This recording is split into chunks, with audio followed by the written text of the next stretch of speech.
correct some things I know. I could correct something of that thing at all. You know, this thing about Maccabee Bible. Maccabee, no Bible, you know. Maccabee is a book in the Bible where them take out and call it the Apocrypha. And them have Maccabee 1, Maccabee 2, Maccabee 3, Maccabee 4. Maccabees was a what you call a family, a Jewish family who was persecuted, and at them death they was forced to eat unclean food. And the whole of them decided them nah eat it to death. Maccabees 1, Maccabee 2, Maccabee 3. You can find that in the Apocrypha. If you want to read the Bible, they have 80th book in it. You can get that too. But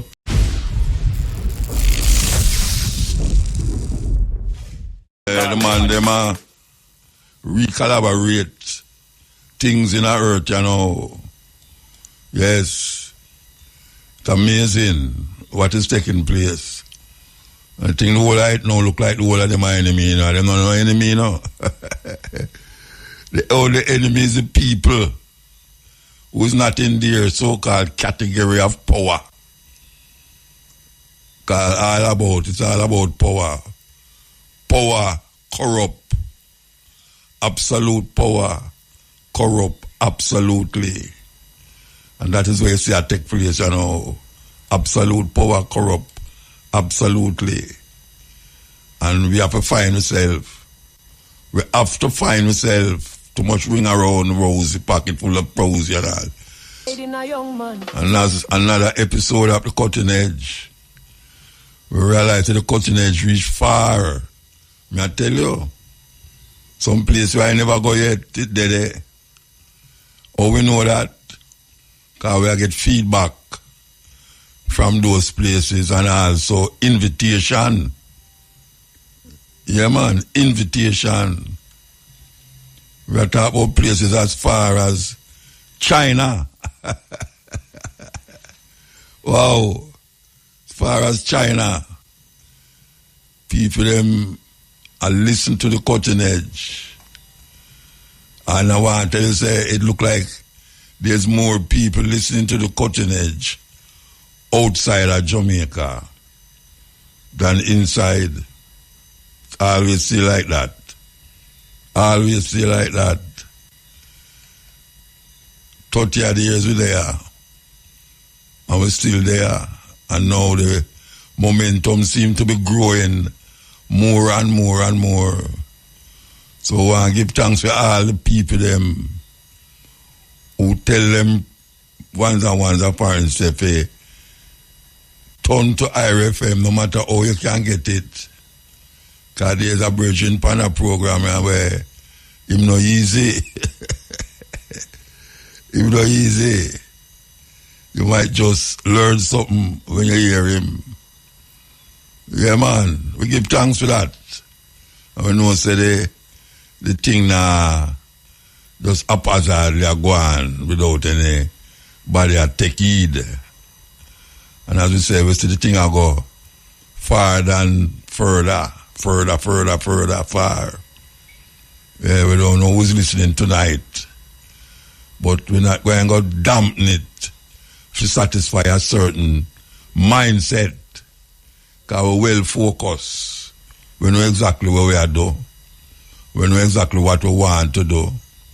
And we know exactly what's supposed to be the outcome of what we do. Yeah, man. So we continue the journey with understanding, and we'll continue the journey knowing that if 10 people are listening and 2 take heed, we must say we have done a great job. Because in this time of confusion, yeah, may I tell you, everything mix up. Everything mix up. So we give thanks when we hear people say Yes. We are the whole way. And we not come from Jamaica. We never got Jamaica yet, but the sound of power. You know, say word sound of power. Well, we give thanks for the word sound and the technology that carry the word farther than where we could have go or where we ever go. Yeah, man. We want to help all the people them who listen to the cutting edge every Wednesday night like a church. Yes, we give thanks for that. So we take yes. We have to big up certain ones, you know. Yes, when we see them move the right way, we have to give them flowers before. Because, you know, some people will praise you when you're dead. You better you praise a man when he's alive, that him not change. You understand? Because sometimes people, according to what people are say, you make a hero when him dead, don't make him when him alive. Because maybe him change in the middle of the water and drown everybody by turning over the boat. But I don't see it that way. I see him say, if a man do the good thing, you tell him, say, I go to do the good thing. When him can hear you say that it can strengthen him to continue the good thing. That's how I see it. We're working with the Africa experience. The United Nations declared that slavery was abomination to the whole world. It's the worst thing ever happened to human beings on earth. And now they might talk about reparation.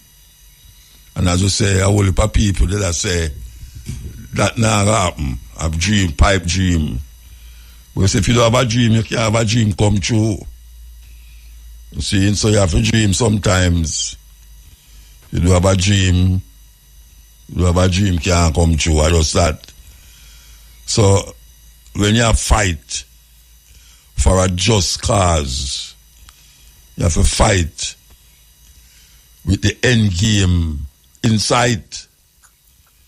And the end game right now is freedom and liberation for all the people on earth who feel traumatized and distressed because over the years we don't see nothing happen, at least so we think. So African people have to wake up. But not because it look away and now it's going to stay the same way all the while. That's how it go. We have to function as a people. African people, can't forget that. And we have so much heroes and sheroes for really keep in line. If we don't read, I start with read because we probably not like read. Them say if you want to hide something from black people, you put it in a book. Yes. And then again, you have to watch what you read. Because the greatest book of all carried black people clear over there, so. And we find it very difficult to come back over here, so. Very, very difficult. So we have to be careful where we read. And we have to read with understanding. Yes. We have to read with understanding because right now, we have so much things to read and listen to that it sometimes get cloudy. Yes, it get cloudy sometimes. That we don't know what is true and what is lie, especially now with the AI. The AI thing get the thing even more cloudy. Because you see an image and usually you could have believed your eye, but come like now you can't ever believe your eye again. You can't ever believe your eye the way the thing are going now. Because you have... Yes. All right. All right. So here we go now. Good night. Good night. Greetings. You're very low. You're sounding very... I can hardly hear you. Me sound low? Yes, it's better now. Oh, okay. How you do? I am great, Muta. Give thanks for the opportunity. But if an unforeseen circumstance, I couldn't come. Okay. And tell you, sister, me not come, you must know, say, right. Serious I keep saying that, Muta is always with us. Always on with that us, yeah. Friday. All right, so me could go in there. Tell me we're going down there. Tell me. First of all, we're talking about the Carroll Garden anniversary our remembrance which took place last week, Friday. And it was a difference because the Minister of Culture and the Minister of National Security was supposed to bring the land title to the Rastafari community. And we were told that it happened. So, Nani, tell you exactly where we're going. All right, Muta, yes. So, in addition to those two ministers, Minister of Culture and the Minister of National Security, Minister of National Security in his capacity as Member of Parliament for the area, right? So, we have been in discussions with him for over the years of our agitation. And they also present was the Commissioner of Lands.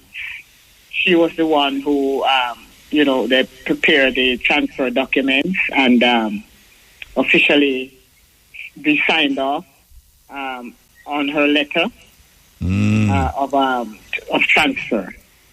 So they came and they were there, and we were quite, gratified to know that after 7 years, more than 7, so, but 7 years since the announcement in Parliament in 2018, that the Rastafari community, that Rastafari Carroll Garden, the Benevolent Society, would receive land on behalf of the community. And since that announcement, we have been, advocating, agitating, writing letters, doing interviews, reminding the government of their promise. And so that was a fulfillment of that. So we were really gratified to have that. One brethren said that it is historic in the sense that Rastafari have land registered in their name. Individual Rastafari would have land. Yeah, for themselves, as a community. Yes. It is. So it was really gratifying to see that happen. And yes, we tried. We prepared a plan for her to put in the black sapote in recognition of that day. And as soon as the plant was covered, the rain came. So that was a signal. Yes. A signal of blessing, Yes. Yeah. So that is what happened. I just want to point out, though, that in 2016 we now being some members, representatives from the Rastafari Carroll Gardens, the Benevolent Society, met with an ad hoc committee at Jamaica House, and we gave them a 13-point recommendation for compensation to be given to the survivors and reparations to the community, the Rastafari community, for the atrocities that were meted out in 1963 and beyond. And we have, over the years since then, been receiving 1, 2, 3, counting down. In 2017, the Prime Minister apologized. In 2018, we were promised the 2 lots of land in Albion and 50 acres of land for agricultural purposes and 3 scholarships as reparatory justice for the community. For the community, right? Yeah. Well, that was so. On Friday, Bad Friday, we received the 2 lots of land. 1 lot is to be a permanent elder care facility, and the other a multi-purpose building, which will include office, a museum, And tell the people how much part of the place there. Tell them how much part of there. So it is Albion in St. James, Montego Bay, just outside of the town proper. Yeah, and you drive past lots school. 84 and A and 84B, those two lots. That's Albion Heights. Okay. Right at the entrance of Albion Heights. So what I'm saying now is that we received in 2019. We received the compensation. We started receiving compensation to the survivors. Yeah. The Rastafari Choral Gardens Trust Fund was set up, and the Administrator General's office is administering that. The Ministry of Culture makes payments into the trust, and the survivors receive monthly disbursements to cover their basic living expenses. Yeah. So that has been going on, and we turn to now seeking the compensation for the community. And since 2023, there was the RMO came together, Rastafari Mansions and Organizations, and Rastafari Choral Gardens Remembrance Society is one of the founding members of the RMO. And our main goal was to really get the unity of the community behind the demand for reparations to the community reparations. And those include land, protection of education rights, because the children still, the Rastafari youths are still not protected. When they go to school wearing locks, you've heard of the cases in the courts where they have been still discriminated against. Yes. And so we want to the community, that with the strength of the community, we can demand that the rights be protected, because right now it is not entrenched in law. It is, although there is a grooming policy to the Ministry of Education. Yeah, some school nobody deal with it. Yes, right. It's just left to the discretion of principals and officers within the school, teachers, and so on. And each time we have to be writing, Rastafari Choral Gardens Benevolent Society, we have been writing letters every school year to principals to allow the students in school with their locks. And so what we need at this stage is for this thing to be this right to be entrenched in law. The Constitution. Yes. Exactly. But whatever, we need an omnibus Rastafari Act that will include the protection of education rights, even also the employment rights, because Rastafari still are discriminated against at the workplace. Locks. Yes, not only for locks. Last year, we still have this brethren who went through all the requirements to obtain a license as a tour operator. Yes, I remember that. Only for him to be told that he needs to trim his locks, his beard rather, trim his beard. And because of his refusal, he's not getting any work in spite of the how much money he spent in getting the licenses and so on. So we have these cases of discrimination at the workplace, discrimination in school, and we need to for these things to be entrenched in law, so that we do not leave it up to the discretion of employers. And these are rights. The law needs to recognize the Rastafari rights as a separate liberty and as a separate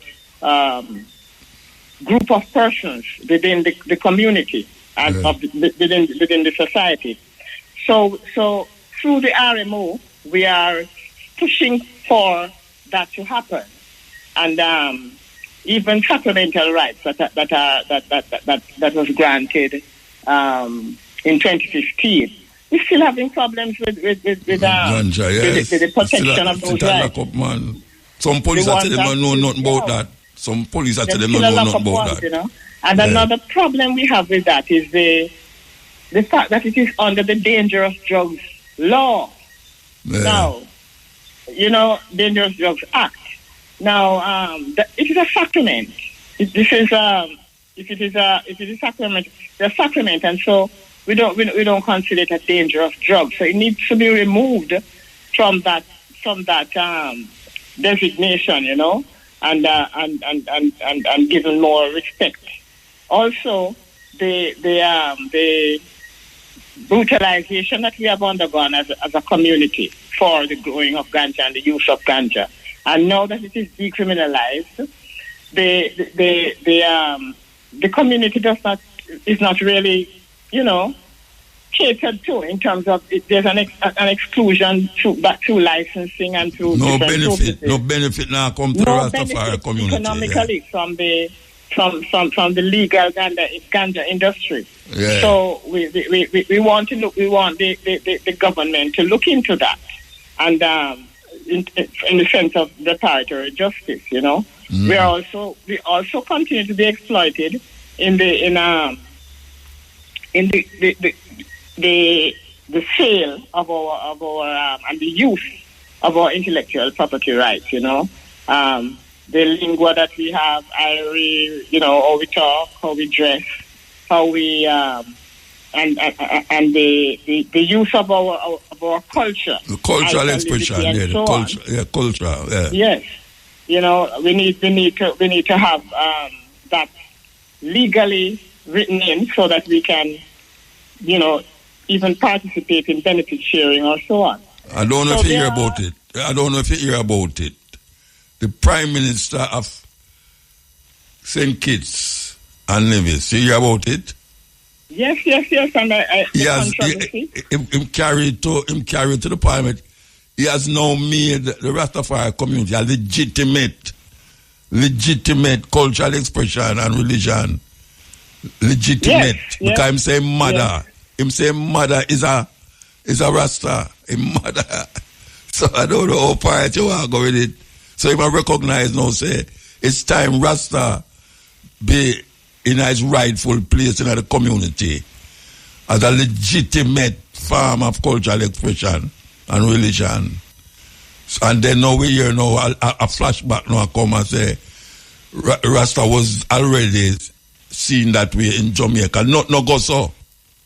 No, because if it is that we are that they are using just the constitutional rights, we are a peculiar people that need to be.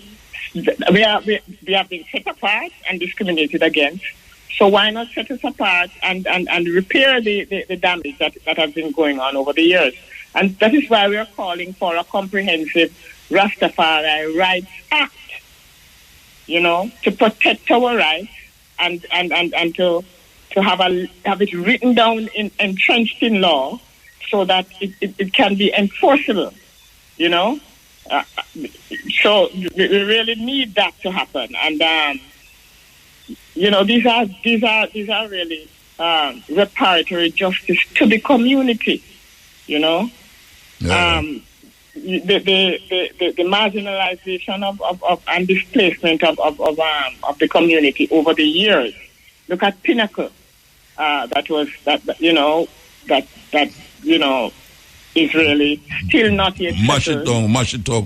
Yes, and Baka Wall is another instance, whereas the Coral Gardens atrocities are being dealt with in a piecemeal way, and we are grateful for what has been done so far, but we still cannot rest on our laurels. We have no laurels to rest on, really. We have to be, we still have to be agitating for the full recognition of the rights of the Rastafari. And so we are really asking that a permanent Rastafari Commission be established that would be it would provide a consultative approach to the whole solution of the problem and the recognition that is needed for us as a community. And it would also ensure accountability, in the implementation of the rights that we have. So we are still there. We are still out there agitating. And it is the community reparations that we are now really looking at. And by way of the RMO, as an umbrella group with 13 different mansions and organizations as members, then we have a stronger voice.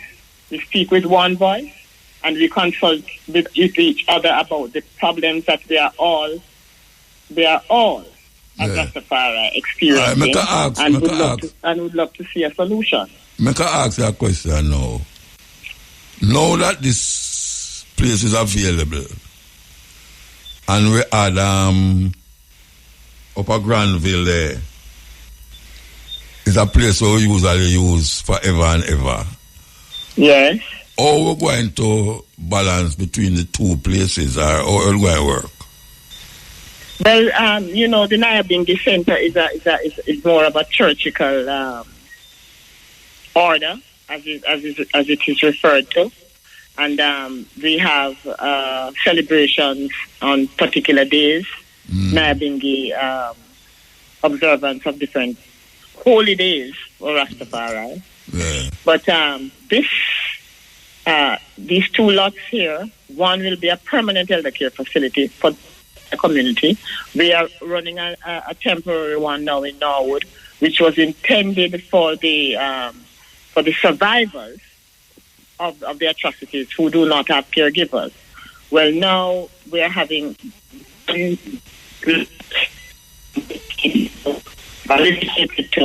You broke up. Okay. Say it again. Is it clearer now? Yeah.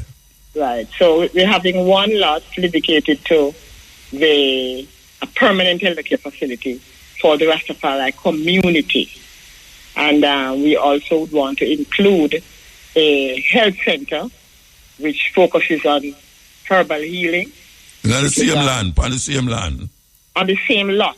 Because we have two lots. We received two titles on Friday, but one for each lot. Okay. Right?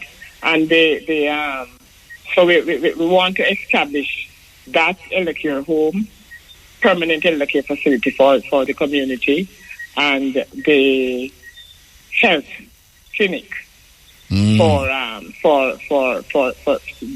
bearing in mind Rastafari herbal health healing and rather than the whole chemical thing that's going on. All right. So we know that all the place stay now.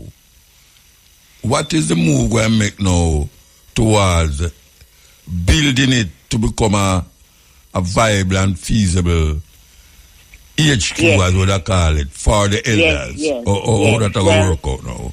Right. So the government has promised to assist. We can see to what extent the government will, but we are not relying totally on that. So we are appealing to those to the wider communities, Rastafari community, locally and internationally, as well as just the Jamaican community that who recognize the contribution of the Rastafari to the culture of Jamaica. And so we are appealing to one, and meanwhile we try to do our best in terms of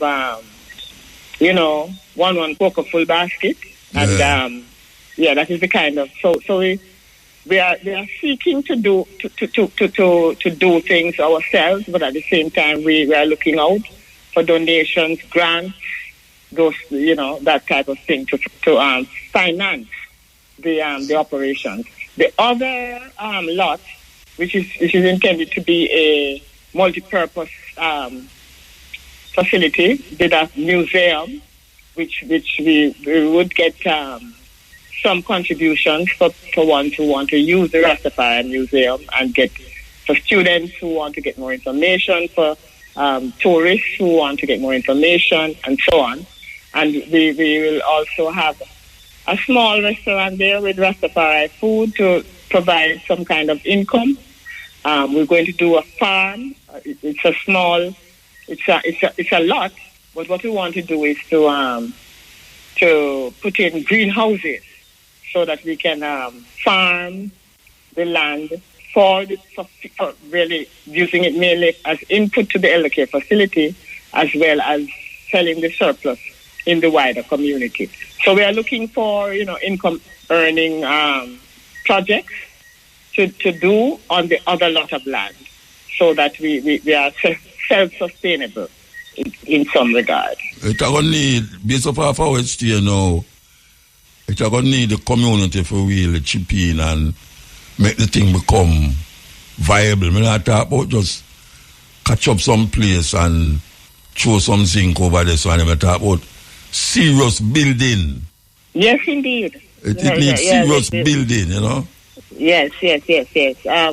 We are really communicating right now with architects and builders who will give free advice, and give up their time. But there was an architect at the event on Friday who offered her services. So we are looking that kind of way. So once we have the proper designs for what we want to do, we also we want to go up on the building, because we have the basic skeleton of a building. So we want to put in columns that we can put in a 2-story building that we would even have something like overnight stay. Once coming from far or from abroad or wherever, we can earn something there as well, from accommodation. Yeah. So we want to design the building of the erection of the buildings in such a way that we can earn as well as we can educate. Yeah, well, we're looking forward to it, and as I say, we hope that, you see, my thing is that after we go through all of this, we have somewhere where slam back in a normal way where we use, where men and people do, like, for instance, even the whole facility, the building itself must project Rasta. Oh, yes. Indigenous way. Now, I'm not talking about, like, just paint the whole place red, gold, and green. I'm talking about set up the place in relationship to how Rasta would have set it up and make it become lookable. Like, yes, an attraction. Yes. Yeah, that is a Rastafari community where, this is how Rasta do them thing. Yes. Concrete and steel is a problem. To me personally. Well, concrete, we still have to use concrete and steel. No, I say enough to use it, Right. It's too much. I say enough to use it because, like a concrete jungle, you don't want it to look like one of them buildings were up there, like the building that was surround the area. Right. The building was surround the area. Yes. Yeah, we want to make it Afrocentric. Yeah, it must look like Rasta won it. It must look like Rasta won it. That's what I say. Yes. Anyway, we give thanks for that, we give thanks because it was well. It's supposed to happen a long time because the amount of elders were dead since them time they are now. Yes, it's not easy. Yes. And not much of them leave. Not much of them leave. In that incident, the Coral Garden incident.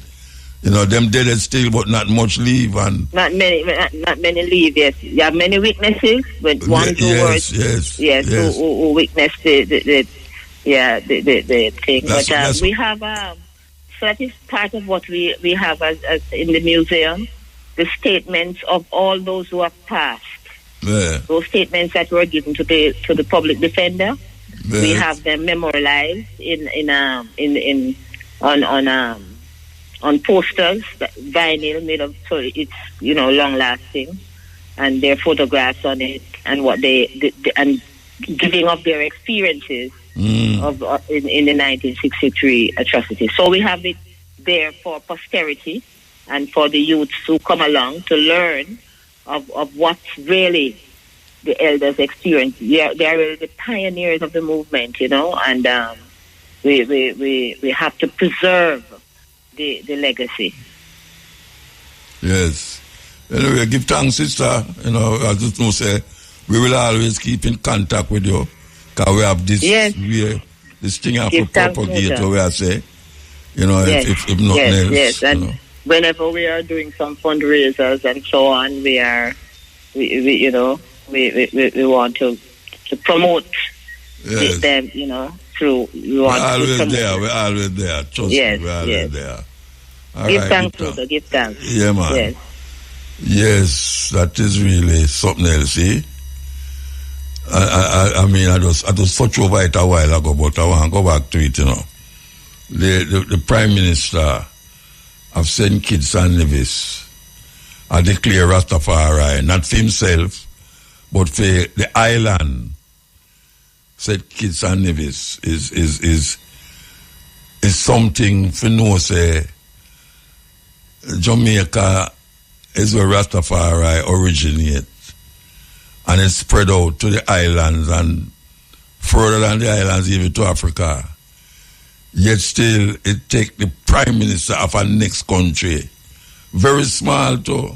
I mean, I tell you, St. Kitts a small island, very small. It take a Prime Minister outside Jamaica to really make the Rastafari community a legitimate part of that Caribbean island. Legitimate, meaning say, he might call upon the people of St. Kitts to recognize Rastafari as a legitimate group of people. And I know some people want to say, but people in Rasta and Lavian already. No go so. The country of Jamaica, just like how them still are discriminate against blacks. Jamaica is where Rasta is not Rasta start blacks. It's not the origin of blacks don't come from Jamaica. But it is a part of the cultural expression of Rastafari. And over the years, a whole heap of picnic who is children of Rastafari, them don't allow we in a school because of your ear.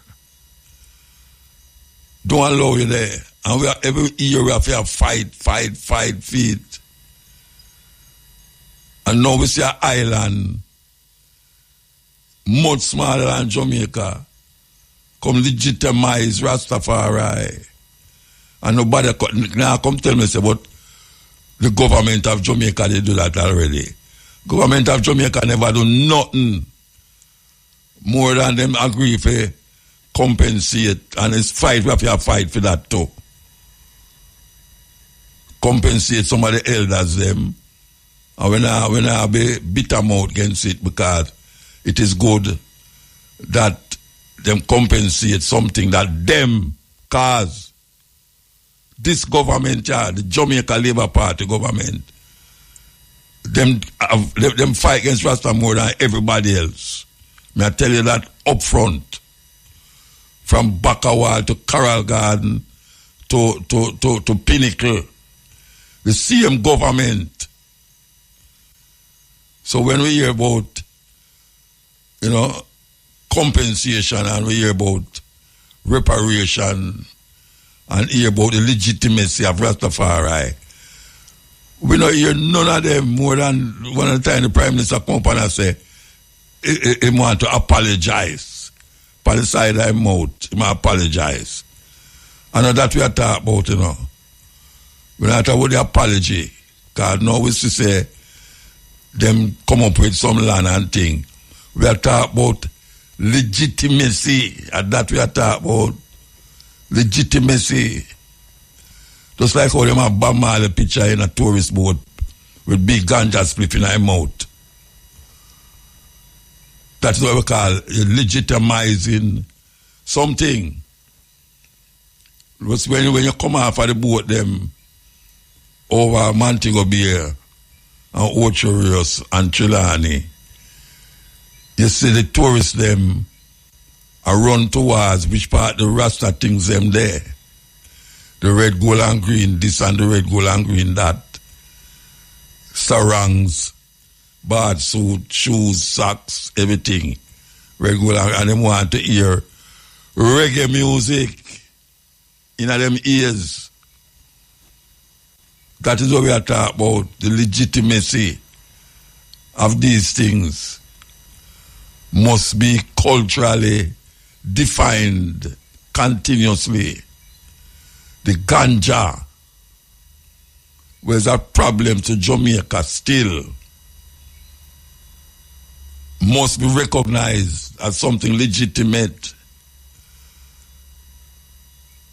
So when we attack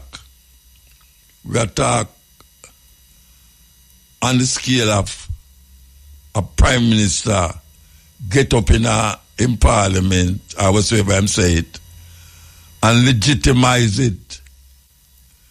As a matter of fact, I see the man have a pin, a regular and green pin on him chest, and him declare, say, his mother is a Rasta. And if you look on him, it bar like, I not tell you which part it bar like, but him declare that. I know everybody have that tape to play it over and over and over and over and over again. To say, yes, I got it there. These people, them want to talk about Rasta in line with reggae music. And that is where them claim to the legitimacy come from. But reggae music is not Rasta. Reggae music is not Rasta. Rasta use the music for propagate them philosophy, because we not build no church and we don't have no school. And it goes to show how powerful Rasta is, that without a church or school where people say you need a school for teach about Rasta, or you need a church for tell people about the religious belief of Rasta. Rasta has been able to use the music for propagate all what them want to say. And we have to use it because that is the only medium by which we could have in front of it. Until now we have all voice on the radio. We are declare that, say, it's time the people them open them eye and get a clear understanding of what this thing is all about. You know, and as me I say, Rasta can survive without any flip-floppers and flip-floppings and these things. And even though we dominate the music as it relates to with philosophy and opinions, we see a whole heap of youth come now and a dash that way. Yeah, them a dash that way now. Them know the Rasta business and Rasta this and Rasta that. See? So it's not like say we need the government now to lick against Rasta again. Them have the people, them, the youth, them are lick against Rasta. Even though they hear them shout Jah Rastafari in the music. But them door into it. A whole heap of the youth, them used to locks, one of them locks longer than my one. And them are smoke herbs and have guitar over them back and them way there. It's not Rasta them into. It's an image of Bob Marley them into. That is what them into, the image of Bob Marley. So everyone thinks that them can use a guitar and become a Bob Marley. When Rasta was before Bob Marley, Bob Marley become a Rasta and propagate Rastafari in the music. A redemption and liberation him a talk about in a music. Bob Marley now come back. Everyone want to be a Bob Marley, but Bob Marley not going to come back. We have to know, say, Rastafari is a cultural expression defined by certain attributes that is reflective in the society, that is unique to Rastafari in the society. The black heart man still alive and well. Still alive and well, the black heart man is. I would still say redemption through that aspect of our expression. So, I just that what I say. Rastafari, very important to the outcome of the African liberation. As small as you see Rastafari is. Because Africa is millions of people. Nigeria alone are 200 million. And yet still Nigeria, if you look at Nigeria, you can't find a Rasta down there. Out of all the country them in Africa, South Africa have the most Rastafari in Africa. South Africa, yeah. And if you move up the coast, I talk about Zimbabwe, Malawi, go right up, Rastafari is there. And if you go across the other side, and you're looking at Ghana, Senegal, Ivory Coast, all of these places, you'll find Rasta. Not to mention if you're going to Europe. If you're going to Europe. But as I say, a holy piety is just image. Yes, a holy piety is image. Not because you hear about 1,000 Rasta over there, so it's 1,000 of them are Rasta. I just saw it go. I have to just accept that and appreciate, say, the crowd is not the point. No, because as from me, I got being it till now. Certain Rasta, I never see that yet. I mean, I say, because you're not going to be a Rasta, you know, but at least you must, in a once of your life, go and go which part of the community a Rasta develop. You know, the bingy. To celebrate Rastafari. And I don't know if them ask themselves, how come so much Rastafari holiday? I mean, I talk about holiday, you know, like His Majesty's birthday, His Majesty's coronation, His Majesty's visit to Jamaica, Carol Garden, Emancipation Day. All of these days pass when them have bingy. And you will say you're a Rasta, you never go to one of them places yet. But every day, you shout, Jah Rastafari. It's an indictment. Yeah, man, it's an indictment. If you're looking for the ancestor, you don't have to look far. The ancestor's still there. Still there. Don't have to look far at all. The most incorruptible leader in Africa was killed by his best friend. It's 1983, Upper Volta, West Africa. A 33-year-old captain seizes power and renames his country Burkina Faso, meaning land of upright men. Thomas Sankara moves fast. He vaccinates 2.5 million children in 1 year, plants 10 million trees to stop the desert, builds roads and schools without taking foreign loans, bans government corruption, and makes officials ride bicycles instead of luxury cars. He advances women's rights further than any African leader and tells France to keep their aid money. For 4 years, his revolution transforms everything. But Paris watches nervously as their business interests crumble. Neighboring presidents fear his example will spread to their countries. His closest friend, Blaise Compaoré, meets secretly with French agents. The conspiracy grows in shadows. October 15th, 1987.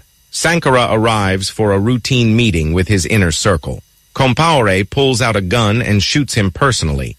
The revolution dies with its leader. The most honest man in African politics was Thomas Sankara. Take you back to that moment in Ouagadougou, our capital. I stood in front of cameras, journalists, and my people. The room was packed, and you could feel the tension in the air. Everyone was waiting to see what I'd say. I didn't have a script. I didn't need one. When you're speaking the truth, the words come straight from the heart. I looked into the camera, and I spoke directly to Netanyahu. I said, we are no longer colonies. We are sovereign nations. If any foreign leader thinks they can threaten Africa into submission, they are gravely mistaken. The room went quiet. You could hear the weight of those words settle over everyone. But I wasn't done. I leaned forward and said, let me make this crystal clear to you, Mr. Netanyahu. Burkina Faso does not answer to Tel Aviv. We don't answer to Washington. We don't answer to any force that thinks it can buy us or bomb us into doing what they want. I meant every word. This wasn't just about Israel. This was about every nation that's ever tried to control Africa, exploit our resources or silence our people. I ended with a warning. If you come for one of us, you come for all of us. Africa is not yours to threaten. You might be wondering why I chose to speak out like that. Why not stay quiet like so many leaders before me? Why not send a polite letter or make a phone call behind closed doors? Because that's not who I am. That's not what Burkina Faso stands for anymore. And that's not what Africa needs. For too long, our continent has been treated like a place where powerful countries can do whatever they want. They've taken our gold, our diamonds, our oil. They've drawn lines on our maps, split our people apart, and told us how to live. Even after we fought for independence, they kept meddling, using money, threats, or soldiers to keep us in line. I'm done with that. My people are done with that. Africa is done with that. When I heard about Netanyahu's so-called warning, it wasn't just an insult to me or Burkina Faso. It was an insult to every African who's ever dreamed of a free, proud, and united continent. I couldn't stay silent. Silence is what they expect from us. They expect us to be afraid, to bow our heads, to say, yes, sir. But I'm not that kind of leader. I'm here to fight for my people, for our dignity and for our future. And I know I'm not alone. After I spoke, something incredible happened. Yeah, man, things are closing. You know, so we are going in the Middle East there. It's closing. And part of we are going there, part of it in Africa.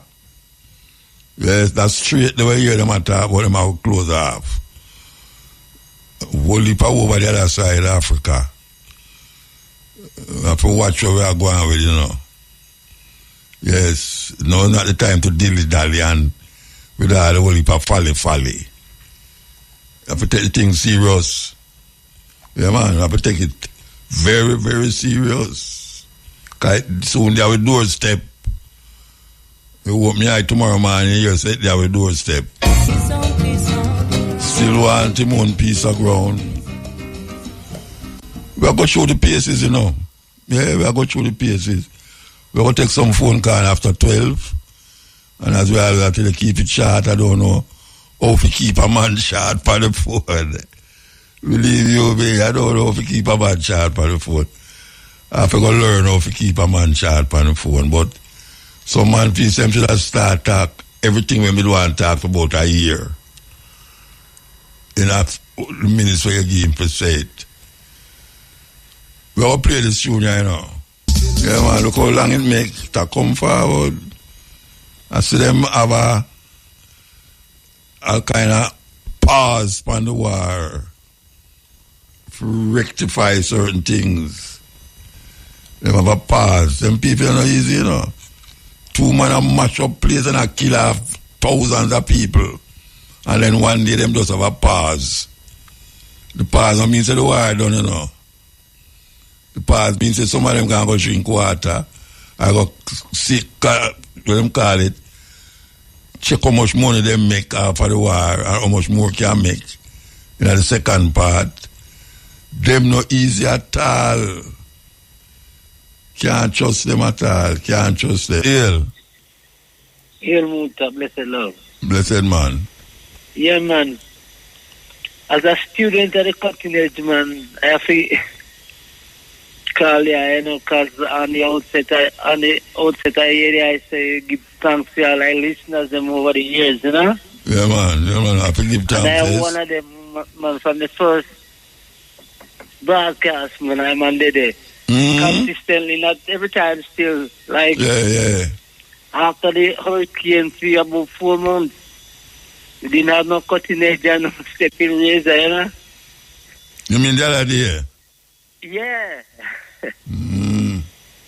Yeah, man. But we give thanks because the cutting edge is an institution, you know? Yeah. Yeah, man. Give thanks for the year you all listen to me so long. Yes, sir. Yeah. You know, the Hanover there, we there, you know, so... Which part of Hanover? The radio is a thing about... Which part of Hanover? Which part of Hanover you there? You know, me there, Christian, near the Dolphin Head, you know? Okay. About 7 miles out of Lucy, you know? Okay. All right. Give thanks, man. I would give thanks to the Carl Garden Benevolent Society too for what the movement achieved, you know? Yeah, man, of course. To resistance and perseverance. And all kind of, which it shouldn't have to be that way. Resistance and perseverance can yield good things for those unfortunate ones who did go through that terrible incident. Yeah, man, give thanks, man. All right? Muta. Yes, sir. Oh, it's at a low, you know? Oh, yeah? Oh, I hear quite a little better now still. Yeah. But just say give thanks for perseverance from those who truly fight the fight and still they have to tell the tale. Yeah. And those who have fight for those who did fight the fight. And they are help, you know? Yes, brother. We give thanks to them nature compatriot, even sister Nanny there, very outstanding, you know? Yeah. Attitude and diplomacy we see at work, you know? Yeah, man. We just hope that the ones that don't get too complacent to and make them bring them in a political, you know, entanglement. Still, you know? Yes. We just hope that them remain that neutrality, you know? Strong, stand up strong out there, man. Yeah, man, because you know the politicians, you know, full of sneers, you know. So trickery, conniving, scheming. Yeah, man. You have to remind yourself of that. Truly. You know, meanwhile, them will give you what is duly yours. Them go around the bush and start to entice you to certain other things, you know. Yeah, man, recruited to be partisan supporters, you know. Little more you hear say, and them did make Rasta do this and them did make Rasta do that. We're very aware, right, man? We're very aware. Yes, so even this moment is a grand and glorious moment to ignite the Pan-Africanist worldview agenda too, you know? Even as the end as our beloved brother Abraham Traore and what he's doing, we need to emulate and agitate and support that sort of cause, you know? Yeah, man, we are supported, man. Yes, sir. It can be supported. We are supported. All right? Give thanks. Yeah, man, we not keep the time because we don't know if one. Yeah, man, give thanks. The program, Yeah. Yeah, man. Blessed love. All right. Yes, El. Blessed love, Rastafari. Yes, I give thanks again. Now, Joseph, Reuben. Let me say it proper. Reuben, in the month of Reuben, the firstborn, seen underneath the vibration as well into the 12 tribe of Israel. But that is not the point what I'm calling about right now. What I'm calling telling Mr. Mutabaruka is this: every single thing that been spoken on the cutting edge or the step and razor, the art of war, manifest itself into a reality of basic life survival, brother. You know, you listen to the 7 o'clock news now. Ask your Mutabaruka, just please say yes or no. It's not the No, I never listened to it. All right. Well, what happened? I heard a lot of things on the news, but the main thing I pick out, because many people don't listen to news because them say it'll be a bad news. Well, I listen to the news and I just pick out one thing that I understand is a good news. And the thing is that I know that all these politicians and presidents and world leaders worldwide, them listen to Mutabaruka program for somehow or some way. It might sound ridiculous to your listeners them out there, but it's for real. Because Mutabaruka program spoke of reality. Now they ask all of that to get to the point, Mutabaruka. And what I heard on the news in the whole heap of something where the news has spoke about, I pick out that here with the government at the Muta, they make the prisoner them come out. I'm gonna do some renovation work for some place in one country, so I don't know if it's Port Maria or one of them countries. Okay. So when me see it now, me I say, boy, no, you want to hear the thing what they make the prisoner go do too? No, this is not a graveyard. They're going to make them clean up mouth and chop out. A farmer want them farm to plant some banana and coke and that shit to feed themselves from Jamaica, not to clean all the dead. Who want them farm food to feed the life. Yes, we respect the dead and we can have people to do that, but a graveyard, them going to make them chop out mouth and clean up a cemetery. But it's not a laughing matter still, or something good still, But at the same time, make the man them go farm, brother. Yeah, farm out. And that's what I say. And that's what I say. And that's what I say long time. Make them come out and go farm. No, them a listen to you, but this is like them a reverse everything. Them a listen sideways. I reverse it for the back. Them a listen sideways. Them a listen sideways. Because you tell them to deal with the life. Seeing, brother, it's not we don't care of the dead, But at the same time, we show respect in a different way. The country right now, Mutabaruka, I talk fast because I will put a listener there, but I get to my point. Jamaica is like, may not be ridiculous. Jamaica have like in the 100% of percentage, Jamaica land we love have about 7%. 93% is just 7%. Maybe make up 100. I give Jamaica island we love out of the whole entire planet Earth 93% of good soil to bear or grow any food or fruits. I mean, no Mutabaruka up front that. All right. I say all of that to say this. If Jamaica was more in the top 3 in the world of being one of the country that export the most banana in the world. Look how the globe big, Mota. And at a point, Jamaica was in the top 3. Now Jamaica not even in the top 50. Now when me I say no, nobody can take a stock of what really are going. See, you can farm up at the land and make invest in Jamaica land we love as an industrious country with food. On the commando, Mr. Andrew Wellness, I'm talking to you specifically, Miss Babsy Graham. Somebody must send this cutting edge to Mr. Prime Minister Andrew Wellness and Babsy Graham. Babsy Graham, we love you out there, yeah? We're not become a politician, but we love the work so you do, Babsy Graham. You have an insurance thing for the artists, them old and sick when I get the money, are being suffered. And you set up that for them. We love that, Babsy Graham. We love what I do for Ken Booth. Anyway, Muta never sang on the YFL rhythm. This song is going to be the only song where you're going to end up play on the YFL rhythm. You know why me I say well that? When we listen to the YFL rhythm, big up all to the artists there. But who not talk about girl, I talk about gun. Who not talk about gun, I talk about money. Who not talk about money, I talk about pretty car and pretty house. So when me listen to everybody Muta, me say, me can go in all bad and make that becomes good in some spectacular way. So I advise a song named H-I-H. Hold on. We could take up expression. Yes. Yes, Mutabaruka. So me I say me have a song from the YFL rhythm named H-I-H. Now the H represent heaven. Now to the people we are think negative because Muta me I congratulate you, brother. Brother, you teach me a thing. And brother, me look up to you like a teacher, a road model, an idol and everything, but not an idol in praising you, but an idol me look up to that teach the youth. Now hear what they tell me. Just think positive, brother. Brother, stop think twist up. Not necessarily say me I think twist up nor nothing, but sometimes you have to think twist up in order to analyze a situation to come to a clarification. Now I say all of that to say this. Seeing may I get power to the point. After all of that to say this, brother, I'm telling you something. I'm going to say something right now, Muta.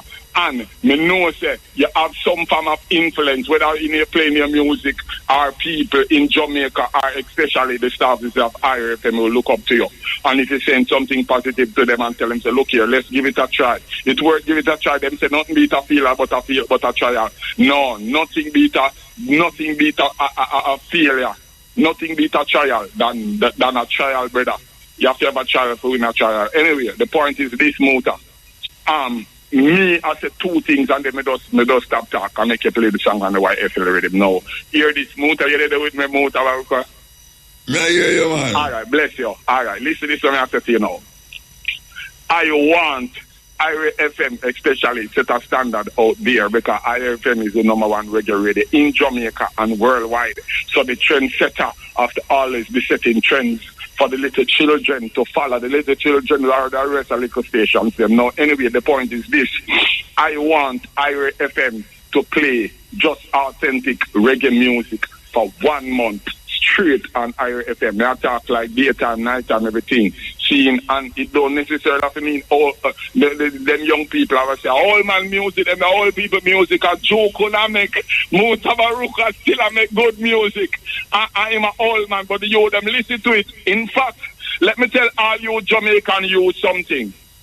We are well love to listen negative music and say people music are all man music. You see Mutabaruka when you sit there, we have great ear upon him and all them things there. You see when them go foreign, about 90% of Mutabaruka audience, people me are talking to all the youths that in Jamaica, is young people, younger than Uno, our children. You can say yes, Uno can't ask me if I think a lie. So when you not say Mutabaruka, some people are music, old music, Twitter speak something positive. I lie or not lie. You don't want to see some white eye, blue eye, green eye, you look at children. I listen to Muta with the mother and father, send them and give them money and say, go to see a show. You only think a joke. All right, so I'm pointing and saying all of that. I'll get back forward to the point. I want IRFM play music for 1 month straight in Jamaica. I mean, I tell you, believe you or me, I don't want to tell you that I go up on Blue Mountain and jump off if this don't manifest. But I'm going to tell you something right now, Muta. I might sound ridiculous in this one I say to you. But brother, just listen to me. It is like in the beginning, them say it was the word, and them say the word was the Most High. See him? All right. Me not talk no fearless thing or no madman thing, you know. But every human being that live on planet Earth, the spirit, seal are the life of the Most High Creator of heaven and earth is in them here. And when me say me song name H-I-H, I me say heaven. With all everything when I say this is the point I get back to me song on the YFL rhythm. When me say heaven, the people them watching negative Mutabaruka, that's why you have to educate them no, give them the etymology so that them think positive. See? Because there's a big difference. You have education and you have etymology. Etymology is in the English curriculum. Etymology is out of the English curriculum and out of the curriculum of education. Now certain people now overstand that. They might go understand that. It's only like me and Muta. We understand the levels of overstanding. All right, you know, you're gone off now, you know, so get somebody else at cut time. You're gone off. No, you're gone off. All right, bless you. You have to see it. Don't make me cut you off. Don't make me cut you. You look, Muta. Blessed man. Bless up to your world, you know. Give thanks. And all the Rasta people, them go through the struggle, you know.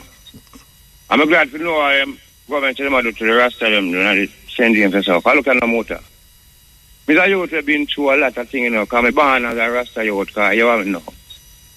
1964, I born, you know, to a Rasta man, to a married man. And my mother have 7 years where she have already, for a man. So most of my brothers and sisters could have been my mother and brother, you know. So she's 66 years now. I'm 2 years old, I mean, know exactly what takes place 66 in a day, you know. Because he was born in Madras. We up top down sound and the hills they call like them places they in a cockpit belt. Some motor, you know what happened? 66, my father and some Rasta man run from off of the place and gone out from the front of Selassie they are town. So my big brother now, to my mother, big son.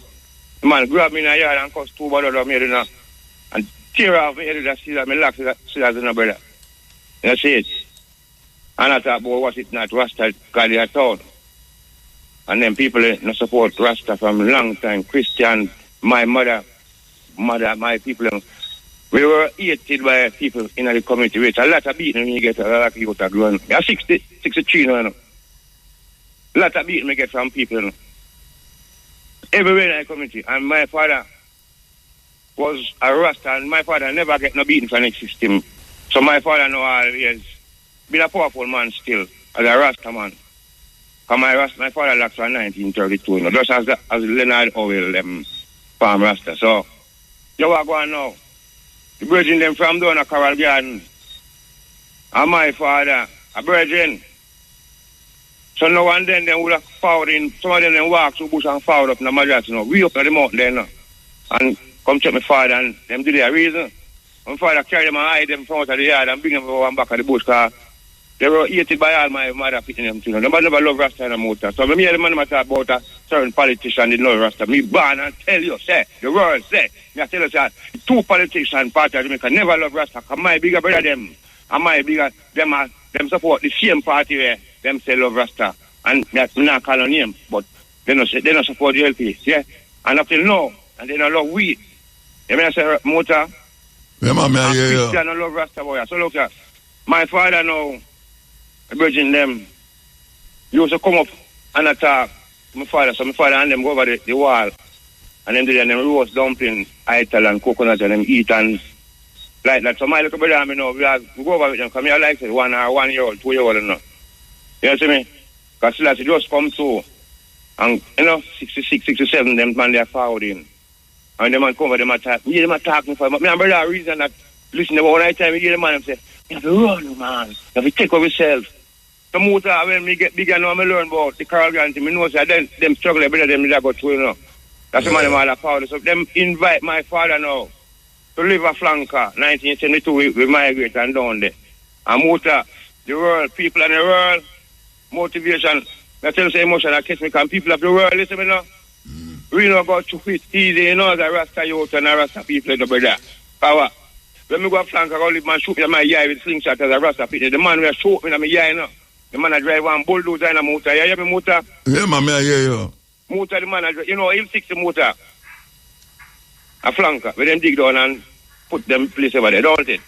That the man I drive one bulldozer, you know. And that man I know like a boy and still my yard and take a slingshot and shoot me in the yard. The man them from the Ark City. Them come up and lit on my father in the yard, you know.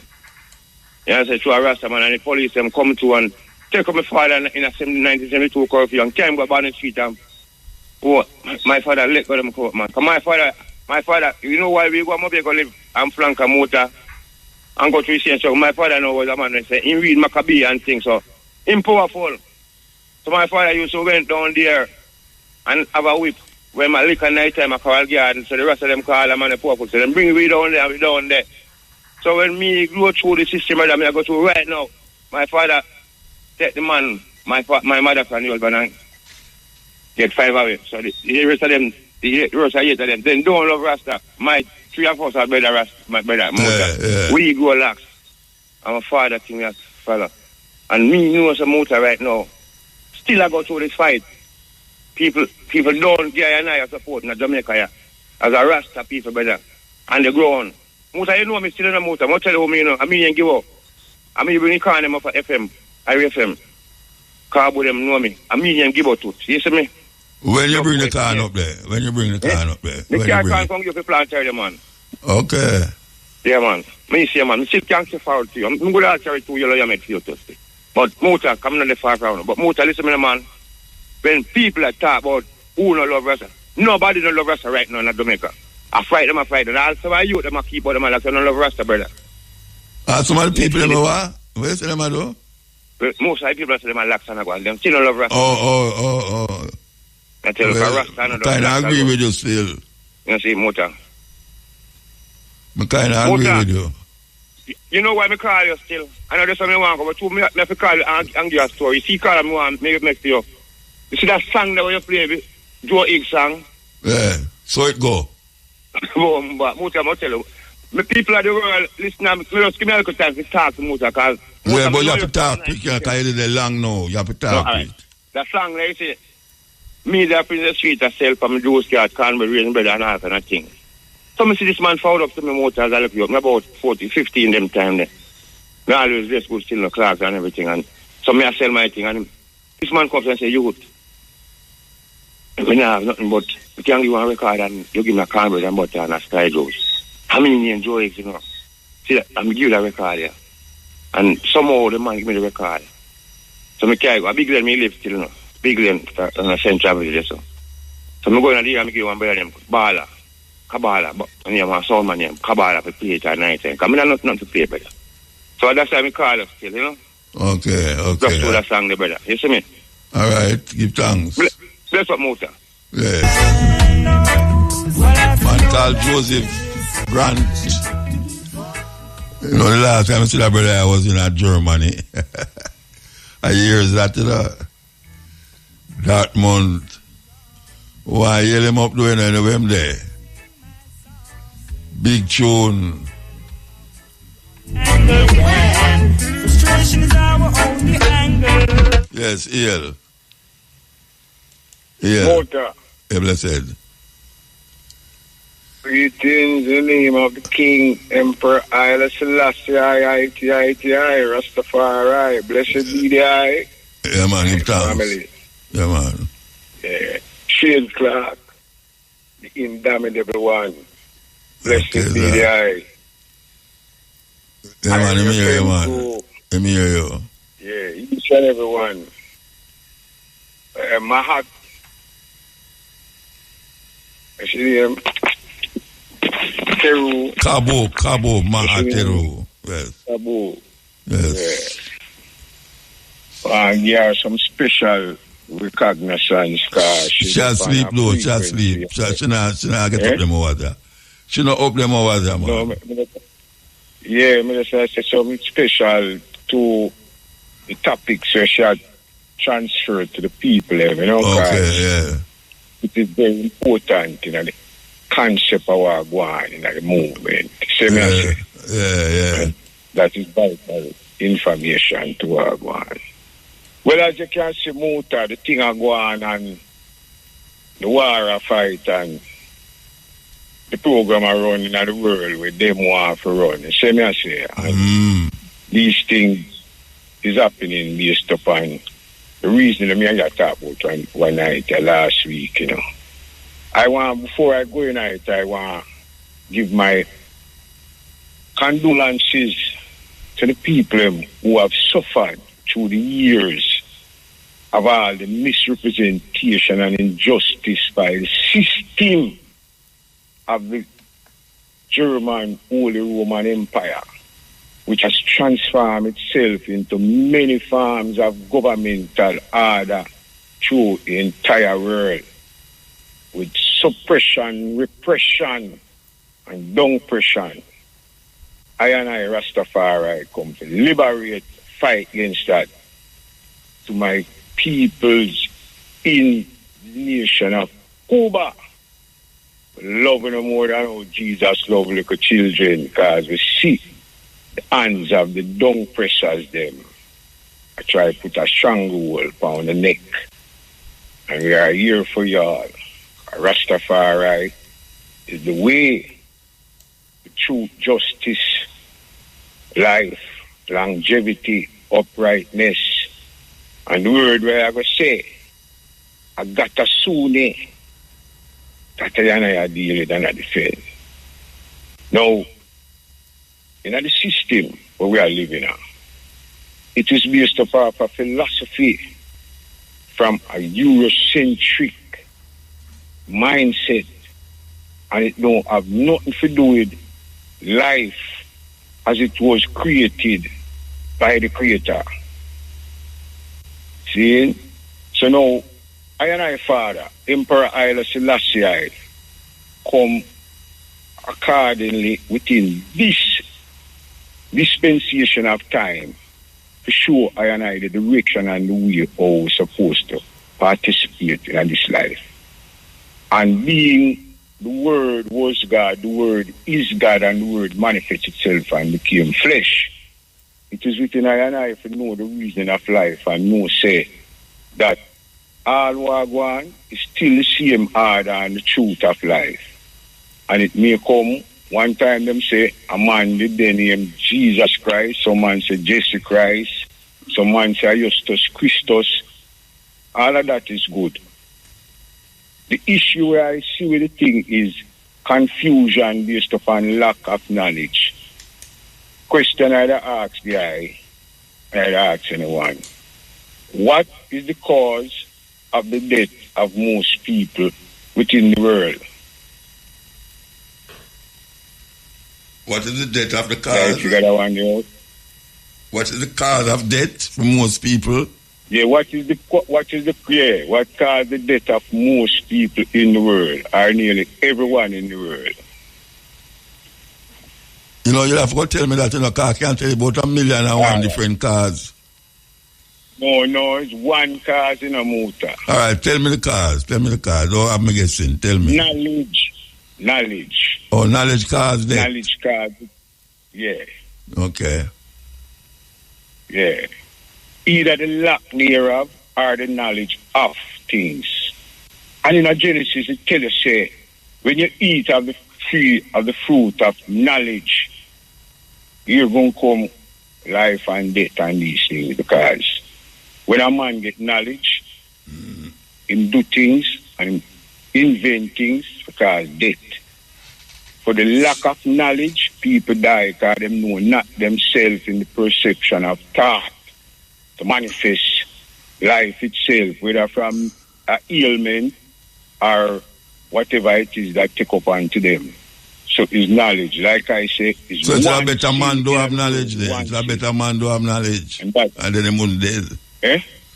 It's a better man do have knowledge than the moon dead. No, it's not say. Him have knowledge and it will kill him. Because the man will make gun, his knowledge him get why him. No, that may I say, so may I tell you, say, according to your reasoning, yeah. It's better him to have knowledge and then him won't dead. No, you see, knowledge will kill him for the simple fact that him are going to know some things where are going to cause him to dead. Yeah, then no knowledge will kill him. No, that you just say, and knowledge will kill him. Yeah, that. Yeah, but me I tell you, say, knowledge him will dead too. Him will dead if him do have knowledge and him will dead if him have knowledge. Yeah. That kind of mind-boggling. So knowledge, eh? Yeah, but so knowledge say, that me I tell you. So knowledge, whether you have knowledge or not, you go dead. Yeah, because that is me I tell you, so when in Genesis, that's why I tell you, say, when you get of this fruit, what is the spirit of life, and you get this knowledge, it will cause death, because it also cause you to live. So when him, when him never did have the knowledge, him only dead. Yeah. That's what I say. No, it's not that. He never wait for the instruction. Instruction of what? Before him get it. I don't know. So I don't know. It, him can't do nothing with it, because guess what? He never wait for the instruction. What was the instruction? Instruction was do not do until I say so. That's when the spirit of life comes. So the one sin in the world is disobedient. Oh, so not knowledge then. From the fall of man. Eh?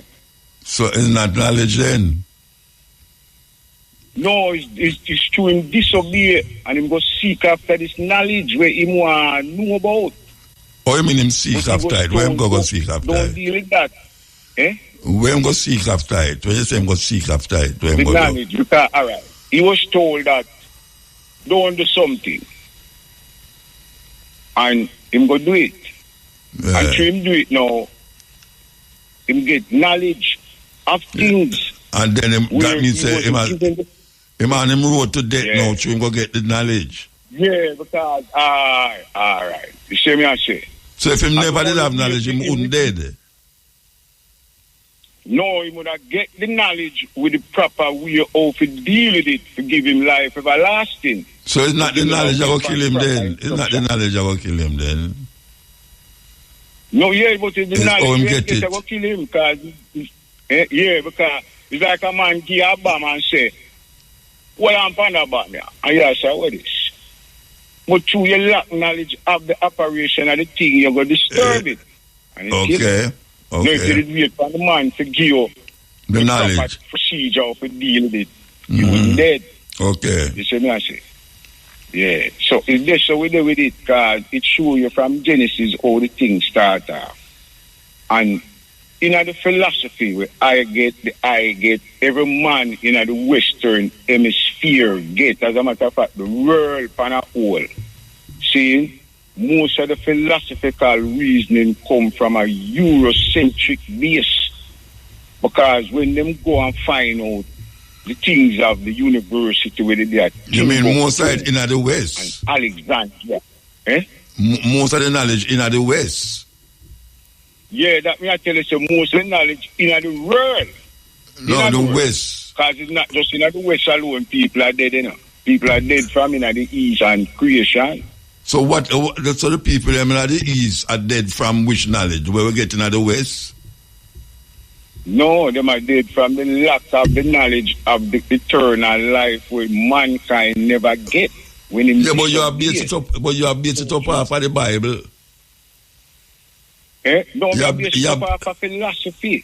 No, the Bible. You say in the garden, him never wait for the knowledge of good and evil. Genesis. There's no Bible that. There's no Bible that. Yeah. But a Bible that you talk about. But the Bible that you talk about. Yeah, well, that's why I tell you now, say, in the West, where I and I there. Yeah, then in the West, in the West, but no, you say everywhere in the world is that knowledge that make him dead. The knowledge where you have. Yeah, then the knowledge, the lack of knowledge, then the knowledge I get to see that, you know, says knowledge man don't have caused death to come about. So one to the man who never get the Bible knowledge, the Bible argument. No, he never have to get no Bible argument. Yeah, what that you just say? You talk about the Bible. You talk about the Bible. The Bible you talk about. Yeah, that is the platform. You have to have a beginning in a certain thing. Yeah, but I know everybody have that knowledge. But I know everybody read the Bible if you talk about that. A Western thing that. It's a Western thing you talk about. It have nothing to do with the Tibet, the Tibet mountain. The man at Tibet no know nothing about no knowledge in a Genesis. Him now read Bible. And you are read Bible because you're in the West. Yeah, but that is the platform. That is the platform where the job make I and I get so we can know ourselves. That is the platform where we get. You mean so in the West? In the West? Yeah. In the West? Yeah, in the West, me I say. Yeah. In the West, the philosophy where I and I get, the platform where we start out from each and every one is based off of the Eurocentric philosophy of things. Now, since I them say you can pick sense out of nonsense, you know, I go on with them that call a research incentive thing, you know. And I look into it based upon what if I reading of things and ancient books of things and so on. And I say the platform where I get, it is within the concept of life. It's just that the European them use it based upon what you call inherently within a oneself one of these things. Because love is the greatest thing, you know, because inherently everyone come with love. Because if the man who don't read the Bible, wish for him there, him exist and move through creation based upon love.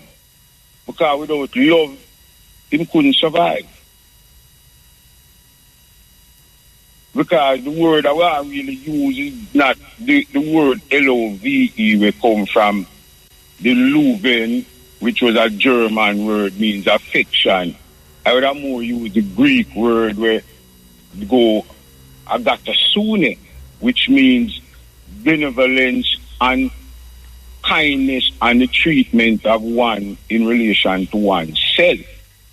So when you have agathosune within your concept of thought, you treat an individual like how you want to be treated.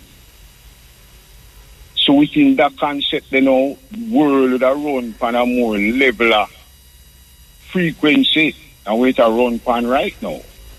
And due to the fact that the colonialist powers where the Eurocentric nation them decide say them want to dominate the thing is what causes the problem. Because when you look on the war we are going right now, it is based upon mastery of one man over the next. Why is that? Why is that? I and I come as Rastafari, I come show equally. Emperor Haile Selassie, from my perspective, is the creator, whether people want to call it God, the Almighty One, or whatever, is the spirit that exists within that man, is the master of creation.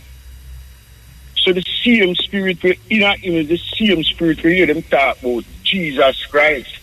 Because the word Jesus Christ or Justus Christus only mean the anointed. So people don't get it, the full concept of it. That's what it means, the anointed. And the anointed one in this time is His Imperial Majesty Emperor Haile Selassie I. So it's not a reincarnation to say of Jesus Christ. It's a different dispensation of an individual who come with the same concept of thought. Love each other one to another like a sister to a brother. Be treated like how you want to be treated by the next one. You see where I come from? And this how we see it. That's how I see it come. Because when the war is going with all the atrocities with them keep up in Ethiopia, chop out the man them head. Muta me get a book to read in your youth, younger youth, you know. The Italian, they never have a sport where them used to do. When them hold the dreadlocks them over there. Whole heap of dreadlocks in a fight in the Ethiopian war. Them used to say, bet, and say which soldier can chop off the dreadlocks head with one chop. That have to show you how the man them dangerous. And the man chop off the head and if him don't take the one chop him lose. You don't see it, but then chop off the man them head anyway. And make a wall out of it. When you look on the wall from the ground, go up to maybe about 6 feet or more. It's pure head on top of one another. Pure dreadlocks head on top of one another. See? I see that picture there, no? I see that picture there. I see that picture there. Say that again? I see that picture there with the head them on top of one another. Let me see it. The book I get to read when I come through the annals of Rastafari movement. You know, see, and it's a sport, and the man used to send the picture them go back to Italy, to them family, pose up with it. Like how you go somewhere and say, yo, take a picture of yourself, so come on, remember, say me the day.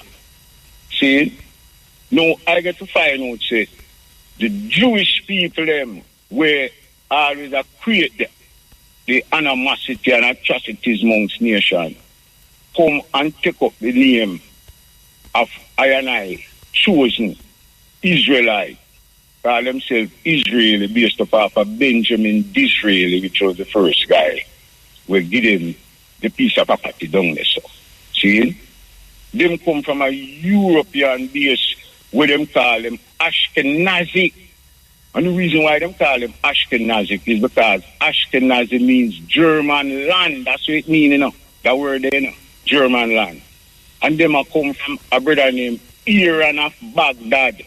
Where it come from out of Italy.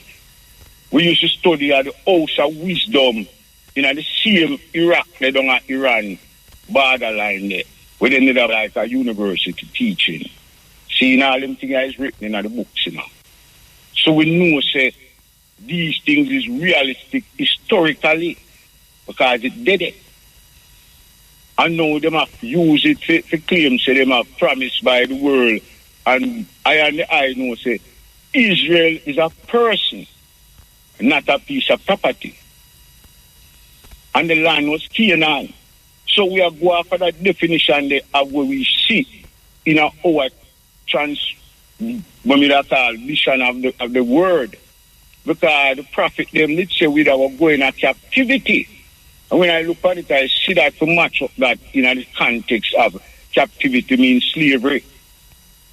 And I guess so we do with it. So now we in the slavery now where was formulated due to our works. Because them not have no power over I and I. Them not have no power at all over I and I. It's due to I and I negative thinking of not having faith within our Father, the Creator. And through the women that call the ideological basis of His Imperial Majesty Emperor Haile Selassie the First come and bring up Father. It's like a tree, you know. It's like you have a tree, you know. And it chopped down or it part of damage and gone. And now come a resurrection, as them would have say, of the matter through Rastafari and the faith of the living creation to show the people say, listen, this is the order that should be followed. And the order is Agatasune. Once you follow the order there, you can't go wrong in that world. So how much people know about Agatasune? How much people know about Agatasune? That are no English word, that are no French. That are no Amharic, that are no Swahili. Why it is a preferable word? Why it's preferable to be used to say Agatasune? Because the description of the word is like you'd have said, black, or you'd have said building. So whichever language it's in, it mean a structure. See? So the word Agatasune means benevolence in a high order. If you read it, it means of the spirit. Equally, accordingly, with a justful living. So I say Rastafari is the representation of that.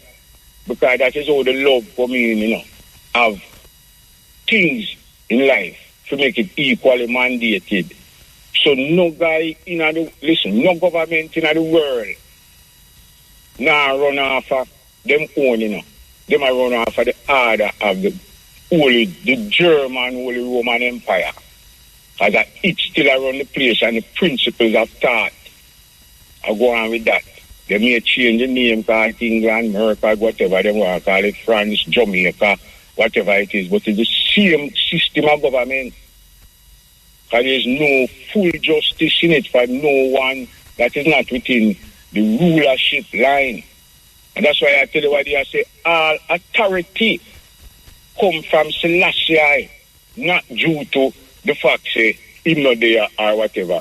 It's true, the spirit of the creation of life come within his. Because I read the thing where the man say, here is the perfect man. So within perfection, that is where you'd have to look for the perfect man. But everyone's supposed to be striving to be the perfect man within his own dispensation of thought and time. That will come down to love within itself constructively. Can't go no other way. Because it's one. I is one, you know. The number one and the letter I is of the same coordination. Can't be different. So, it's true, man, don't lack of knowledge now. And that may I show you now. When man don't understand the thing and them getting at the mix-up thing and I say, well, Jesus Christ, this and that and that. It's not that, it's the spirit, it's a dispensation of time. There was Hitler before, and he might perform a work. Here it is now, we have a man come in, and I'm going to say this again, and you may say, I'm going to say the Commander-in-Chief, Donald Trump, a commander the same order of Hitler. And he want to do something with the people in the U.S. do him see. He want to bring in a thing with him, the Patriot Act in America. You see what I say? Because when Patriot Act come in, it went and, what we call it, annul the Constitution of the United States, which means to say all rights going down and it's a dictatorship it will impose.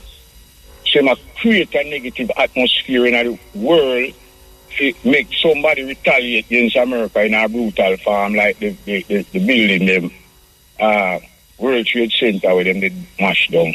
So them can invoke the Patriot Act. That's how him would have liked. So to that give him power from now till him ready for left or him dead. You know see? And at that, them look at, you see me I come from. So these things is long term. Like I tell you, say, Kabua talk about the thing with the engineering and the land and the farming and them thing about no one educate the youth them, you know, see, in the structure of life where them have to pursue. Because funny, the corruption of Jamaica is so great, Rasta, that we didn't know where to start. Which one of them? And let me tell you, say, a whole heap of them for us, them, Dr. Kevin Blake for us go up there and start put on some handcuff when God knows what. And start put on. Hold on, you know, you say you're gone nearly 20 minutes and a time for the break. Yeah, we take the break, boy. No, but somebody else, you're going to make somebody else can't talk. Because at nearly 20 minutes you're gone, you know. And people still want to make a call. You have enough things to say, you can't say it in one night. I could take the call, I could take the break. King James, yes, ill. Yeah, man, great things, that's right. Blessed man. Yeah, man, that's for the and there, you know. Yeah, man, so, yeah, those two things, we want to bring a little clarity to, you know. Tradition within Rastafari, you know. Right now, we just have Empress men and earth here just for ourselves, you know. And, you know, as the Queen were crowned beside His Imperial Majesty, you know, as Queen of Queens, you know. But within Rastafari, by tradition, we hear Queen Omega, you know. And so that's the Empress men in. Right, but that in a sense, you know. Where that comes from is the Bible, you know. The Bible, in the Revelation says, when Christ come again, we shall be Alpha and Omega, the beginning and the end. Greek business. Right. Omega means end. But when time, Valentine Fitzpetersburg, they write a pattern school of black supremacy in the 20s, before it managed the crown. Him write, as the king and queen of Ethiopia, as King Alpha and Queen Omega. Yeah. Then, so, when Leonard Howell now write the promise key, a copy Fitzpetersburg book, you know. Yeah. Right, he just copied the right pattern school. And when him, you know, him change the King Alpha to Haile Selassie. Yeah, because Alpha the first letter in the Greek alphabet. Right, but he never changed the Queen Omega to Empress Menen. Mm-hmm. So Rastafari developed the tradition now of hailing Queen Omega and King Alpha. Even though Rastafari said beginning without end. Yeah. You know, so at the same for we look at the fairy. No, I see that bridging, I see that long time, you know. A long time, I see that, you know.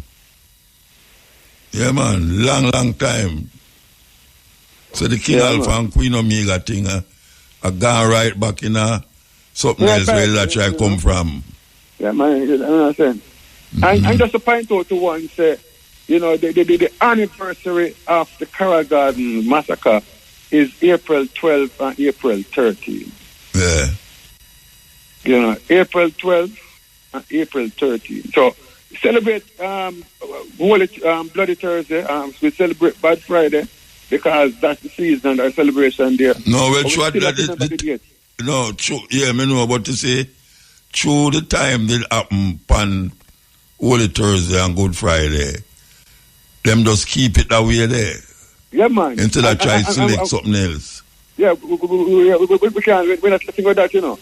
But you still remember the dates, the actual dates when it happened to, you know. Yeah, man. Of course, remember the dates. Yeah, because enough ones don't know the dates when it happened. That's enough for when did it actually happen. Them say Holy Thursday, you know. Them don't know when it happened. So, you know, we should have that clarity there, you know. Yeah, man. I agree with you, Bridget. So I give thanks for that. The Alpha and Omega thing is somewhere we have to get out, but I'll get it out because some man's talking a certain talking. But the Queen is real, and it's not a fairy tale. The Queen there, you know. No, I know the Queen part, you know, is King Alpha and Queen Omega. The word Omega and King Alpha, you know. It's like you take it out of context, whole heap of context, you take it out of. Yeah, man, just because Howell just never know the name meaning at the time when I copied the Royal Pattern Scroll.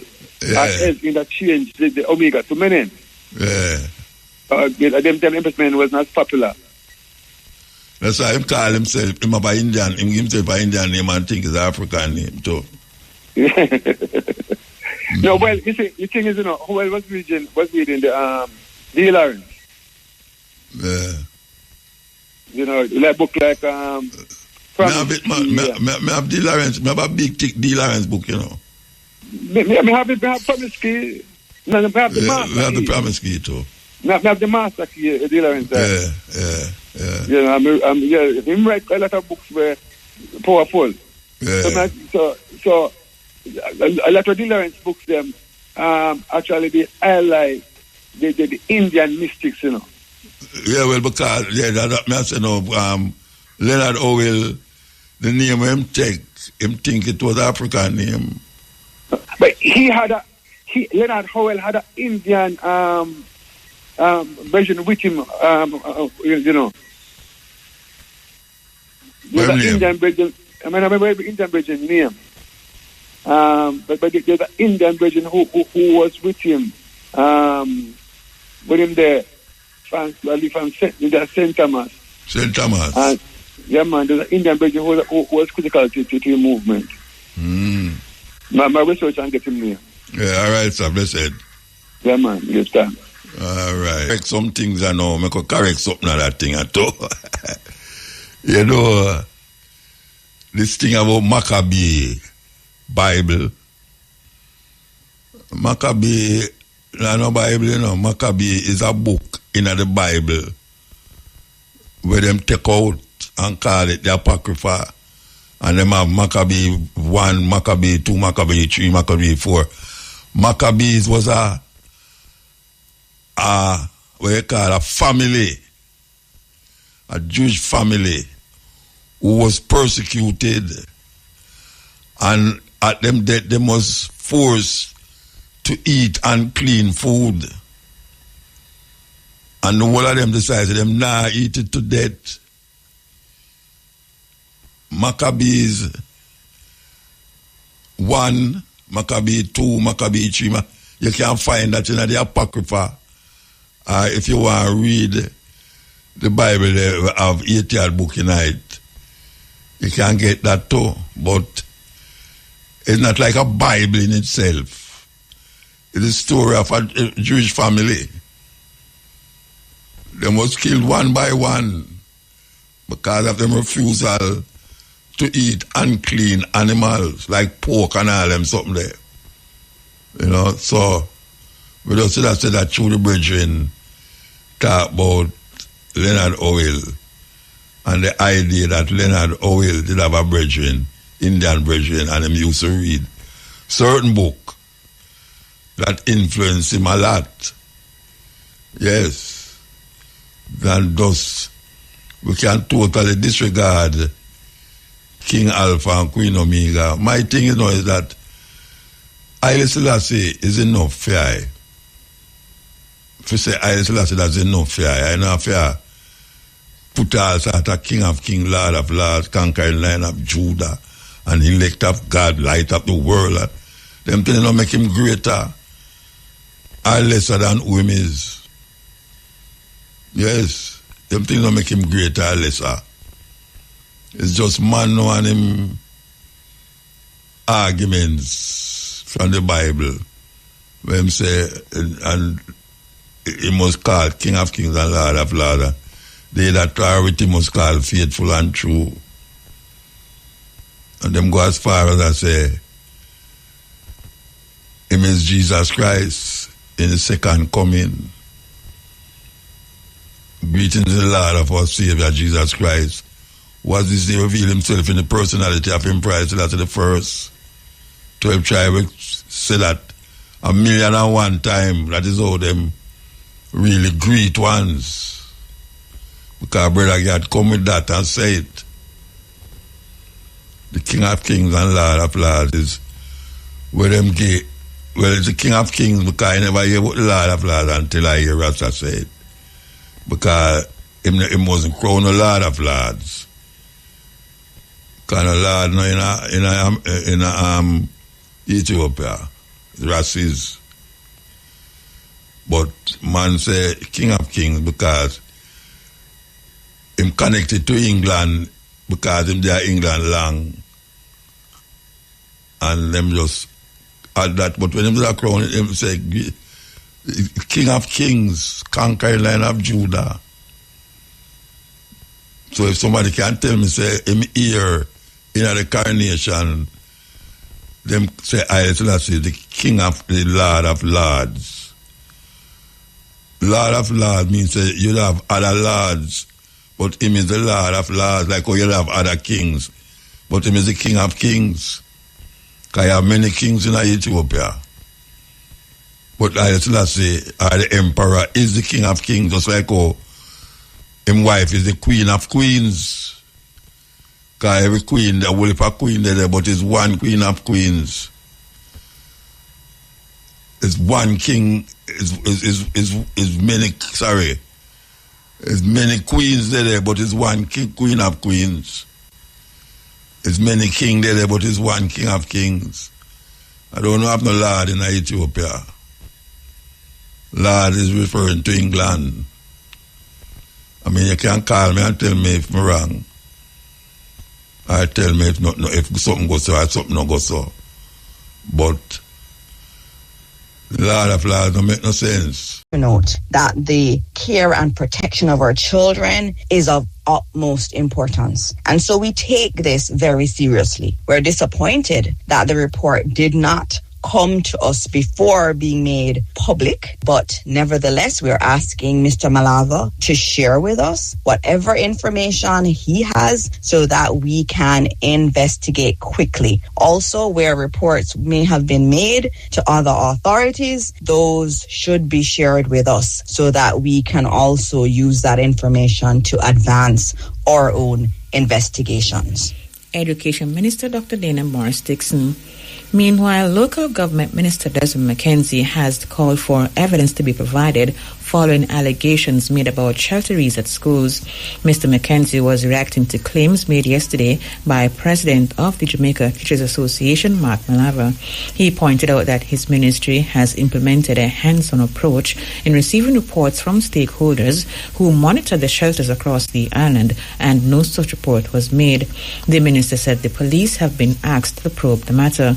The local government minister said the allegation was not brought to the attention of his ministry, which has been in written communication with the JTA about finding a resolution to issue concerning the just under 100 people who are sheltering in schools after their houses were affected by Hurricane Melissa last October.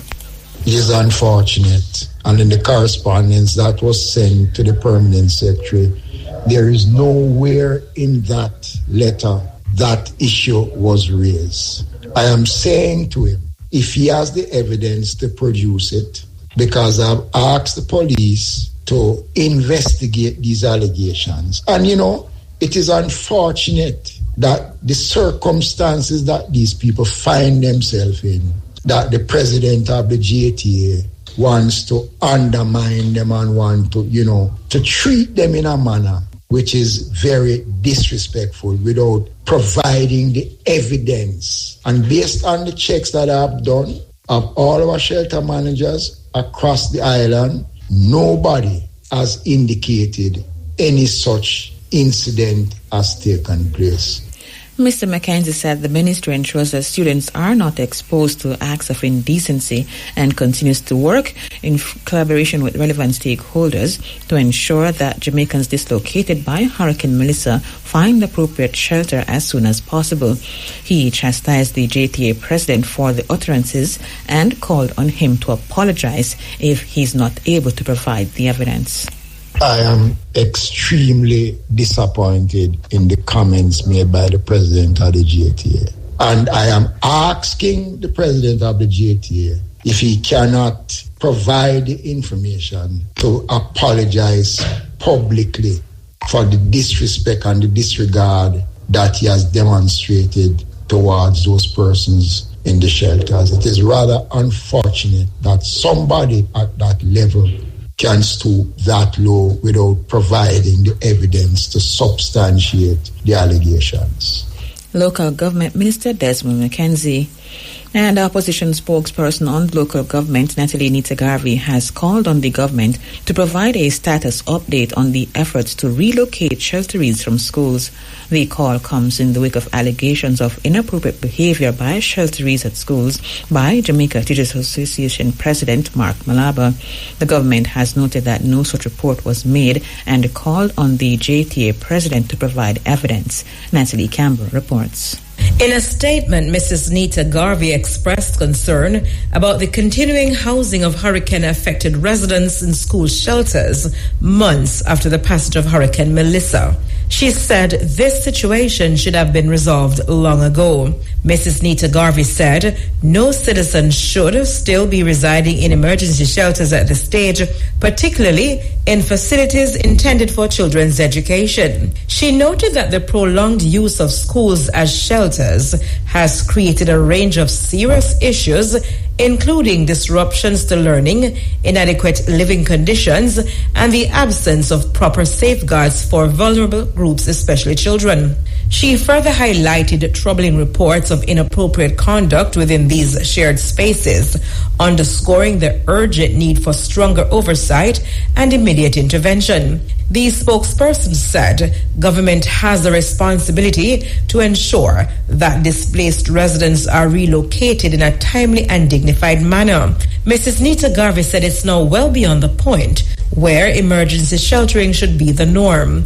She said the continued use of schools in this way is unacceptable and exposes both students and residents to unnecessary risk. Mrs. Nita-Garvey is calling on the Minister of Local Government to provide a clear update on the status of relocation efforts, including the implementation of the rental program announced earlier this year, the timeline for the full exit of residents from school shelters, and the broader post-Hurricane Melissa recovery plan.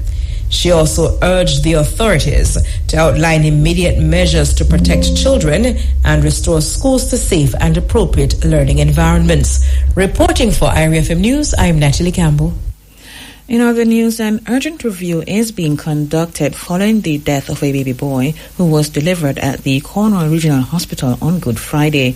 The Western Regional Health Authority says the hospital is saddened by the outcome of the case in the death of Shendale Ballantyne's baby and expressed sincere condolences to the patient and affected families.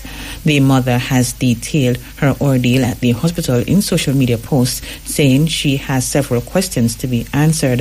The authority says Cornwall Regional is providing psychosocial support to the patient and her family. The authority says the hospital will communicate further with the family as it remains committed to patients' privacy. According to the authority, Cornwall Regional is assuring the public that the matter is being treated with urgency and is committed to transparency as it remains committed to patient safety and delivering quality care. The St. Mary Masewell Corporation has partnered with the Department of Correctional Services to debush the Port Maria Cemetery. This follows concerns from residents and stakeholders that the cemetery has been overgrown with vegetation. The initiative, which kick-started on Tuesday, will see inmates from the Richmond Farm Adult Correctional Center carrying out debushing exercises over the next 3 months. Port Maria Mayor Fitzroy Wilson said he is looking forward to the partnership with the correctional services. He also noted that he's hopeful that the initiative will also boost efforts to reintegrate the inmates into society. Meantime, Superintendent Alfred Duncan, who is in charge of security and projects at Richmond Farm facility, said 6 inmates from the low-security agricultural-based facility were on hand to commence the works yesterday. He also noted that additional inmates will be brought on board over the period. It's a wonderful initiative to be partnership with the Municipality of Port Maria to debush the Port Maria Cemetery. Presently, we have on site about 6 inmates, practically 6 inmates, and a few officers who are doing the security part of it and instructing. We will increase as the day go by. Superintendent Alfred Duncan. Meantime, Chief Executive Officer of Mitzvah Funeral Supplies, Richard Mason, commended the efforts to clean the cemetery. pointing out that the final resting place of the deceased should be respected. This has been a passion of the mayor and the municipal corporations, as well as a lot of stakeholders, including myself. I think our loved ones that are at rest deserve somewhere that is decent, and we should respect their final resting place. So this is a tremendous effort to clean up the place, make it somewhere that loved ones can come and visit their loved ones, find the graves, and it's not bushed over, it's not a jungle. So commendable. Chief Executive Officer of Municipal Funeral Supplies, Richard Mason. Member of Parliament for St. Mary's South East, Christopher Brown, is calling for mining activity in the vicinity of the Westmoreland Bridge in St. Mary to cease. The MP says he's concerned about the impact of mining on the structural integrity of the Westmoreland Bridge. Mr. Brown said he previously raised the matter with the National Works Agency and is again calling on the relevant authorities to order an immediate halt to mining activities. Now formally and publicly calling upon those authorities, including the NAA, but additionally the Mining and Geology Department of the Government of Jamaica, to immediately order a halt to all mining activities in the vicinity of the bridge. I believe that this pause is necessary to allow the National Works Agency and the other authorities to do a thorough assessment of the condition and safety of the bridge, which is very concerning based on the images that are shared and the apparent erosion of elements of the integrity of the bridge, owing to probably river degradation, but also linked to possibly mining activities that are happening there. He says residents and motorists are concerned about the integrity of the bridge. It would be unfortunate if this new bridge, which was built some 13 years ago to replace an older bridge that was damaged within floods that happened at the time, to be allowed to be damaged now or to be possibly destroyed because of any activity that is happening in the area that can be stopped or can be regulated to maintain the integrity of the bridge. I want the matter to be addressed very urgently. The motoring public, a lot of residents are very concerned in the apparent challenges in terms of the integrity of the bridge that is emerging. Member of Parliament for St. Mary's South East, Christopher Brown. We now take a short break. The Ministry of Education has launched an initiative to boost skills development under its Technical and Vocational Education and Training TVET expansion plan, backed by an investment of $400 million. This funding is aimed at strengthening TVET delivery across both primary and secondary schools as the ministry moves to position technical and vocational education as a critical pillar in the country's national transformation framework.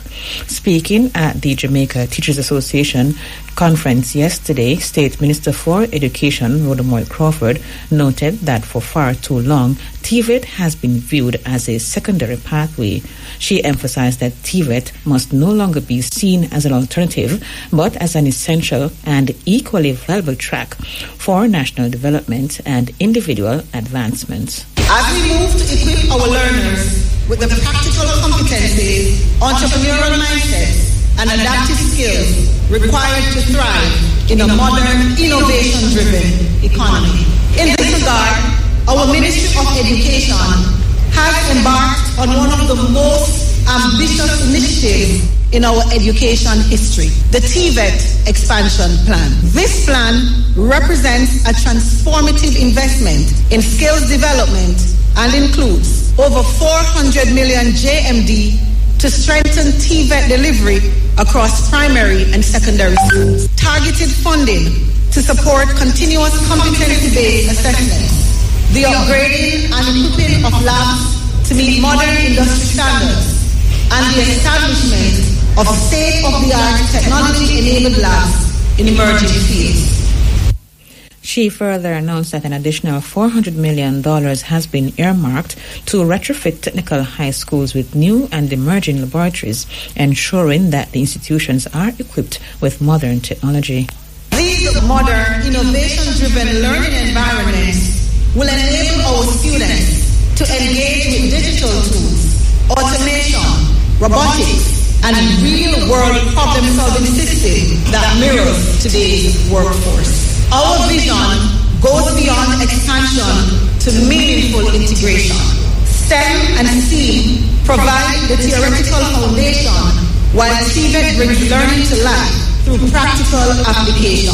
Together, they create a dynamic ecosystem for innovation, creativity, and productivity.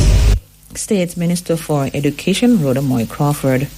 Meantime, the Jamaica Teachers Association has called on the government to reallocate resources for new STEM or STEAM institutions into existing technical high schools. JTA President Mark Malaba pointed to what he called misplaced priorities, citing the borrowing of millions of dollars to build new schools. We are told that the government has borrowed a significant amount of money. I believe the figure is $133 million to build STEM and STEAM school. And I often ask the question, why is it that we are building these institutions when there is not a population overgrowth? Why? And why are we seeking to invent the wheel, colleagues, when the foundation already exists in our technical schools? Institutions, some of which are now being starved of resources in spite of the $400 million that has been allocated. It is really a drop in the bucket. He said the approach being taken by the government will worsen inequality. This approach of building additional schools risks deepening the inequality, creating a system where only a select few have access to world-class opportunities, while the majority are left behind. And that cannot be acceptable. Every child, regardless of which school he or she attend, must have access to quality STEAM, TVET education, and not just some. And that is why we make a simple call. We reprioritize and reallocate these resources. Upgrade all existing high schools.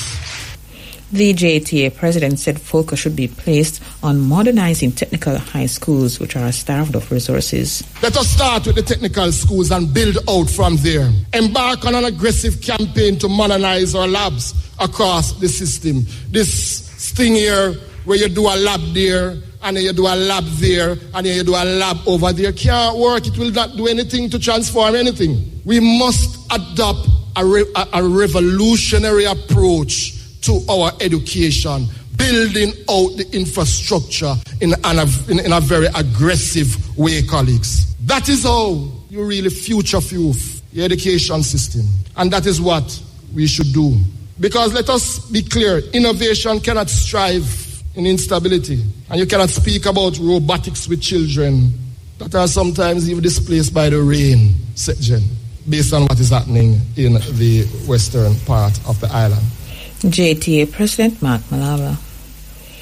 The private sector organization of Jamaica has welcomed key elements of the government's 2026-2027 budget, particularly its focus on resilience, recovery, and improved coordination. At the same time, the organization has urged a more defined and ambitious strategy to drive sustained economic growth. The PSOJ noted that the budget comes in the wake of Hurricane Melissa, which resulted in an estimated $12.2 billion in losses, making it one of the most significant economic shocks in Jamaica's recent history. As a result, the PSOJ is emphasizing that national policy must move beyond recovery to actively position the economy for expansion. Marlene Freeman reports. According to PSOJ President Patrick Hilton, resilience without growth is simply survival. The PSOJ welcomed several positive measures, including the establishment of coordination mechanisms such as NARA, Jamrock, and FAST Jamaica, which are expected to improve execution and reduce fragmentation. The organization also commended the government's responsiveness to stakeholder feedback, including adjustments to the special consumption tax on sweetened beverages and the decision to maintain the Environmental Protection Levy, EPL, base at 75%. However, the PSOJ cautioned that the budget does not go far enough in outlining a clear and actionable growth agenda, noting that Jamaica's productivity remains critically low at approximately $8.81 per hour worked, less than half the current Caribbean average. The organization identified 3 priority areas requiring urgent attention. On energy reform, the PSOJ highlighted Jamaica's heavy dependence on imported fuel, which exceeds 90%, leaving the country vulnerable to global shocks. It is calling for a clear roadmap for reform, including diversification of the energy mix, expanded use of renewables, improved access to financing for energy investments, and streamlined regulatory processes. On digital transformation, the PSOJ raised concerns about the application of General Consumption Tax, GCT, on digital services. While acknowledging the government's revenue objectives, the organization warned that taxing business use digital tools risks increasing operational costs, slowing adoption, and undermining productivity and competitiveness. And on workforce development, the PSOJ welcomed ongoing initiatives but stressed the need for stronger alignment between training programs and industry needs as businesses continue to face challenges in sourcing job-ready talent. Overall, the PSOJ is calling for a growth strategy that is productivity-driven, export-oriented, digitally enabled, and energy efficient. It said with macroeconomic stability largely achieved, the organization emphasized that Jamaica must now accelerate into a phase of sustained inclusive growth. It reaffirmed its commitment to partnering with the government to advance national priorities while underscoring the need for urgency, clarity, and effective execution. That report from Marlene Freeman. Police have launched a high-level probe into a recent incident in Kingston where individuals fired several gunshots into the air near a crowd. A 45-second long video which shows a commotion and individuals discharging firearms is circulating on social media. The incident reportedly took place at Jarrett Lane in Mountain View Avenue. Head of the Area 4 Police Assistant Commissioner Michael Phipps said the investigation into the incident is progressing well.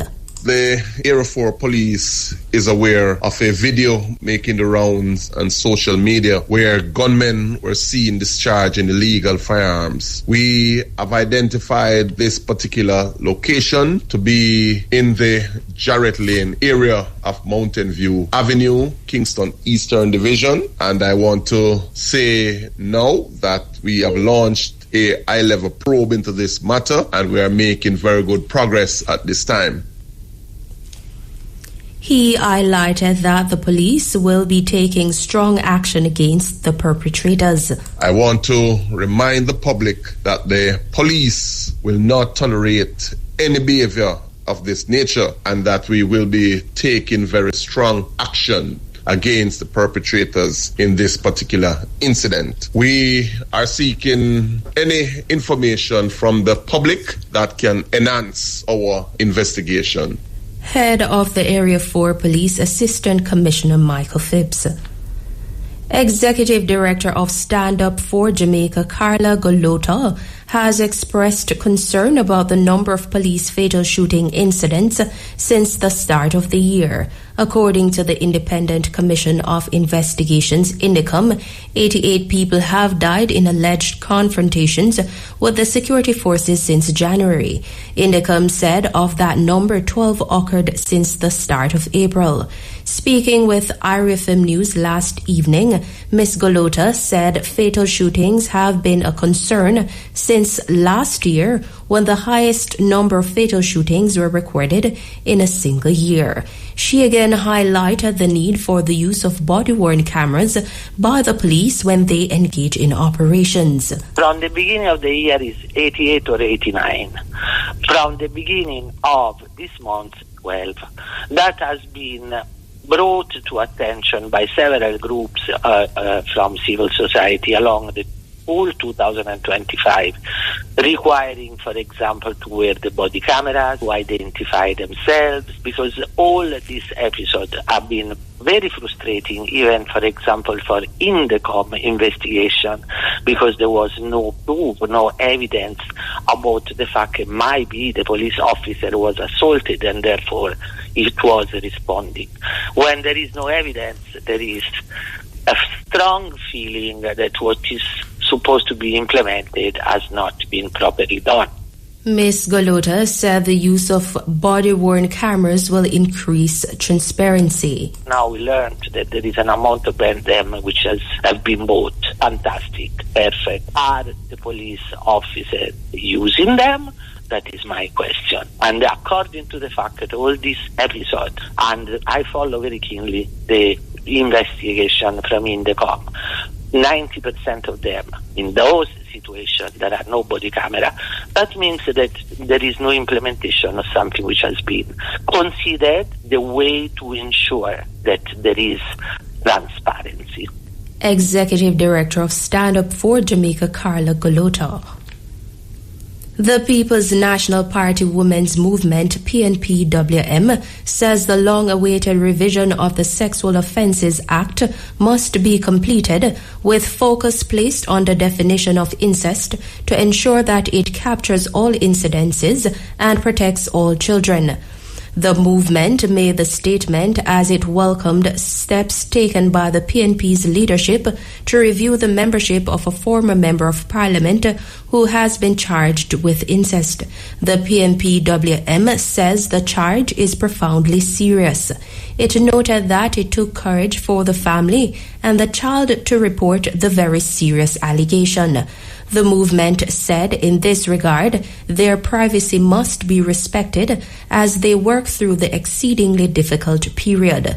The PNP Women's Movement also expressed hope that the matter will be resolved in the shortest possible time and that justice will prevail.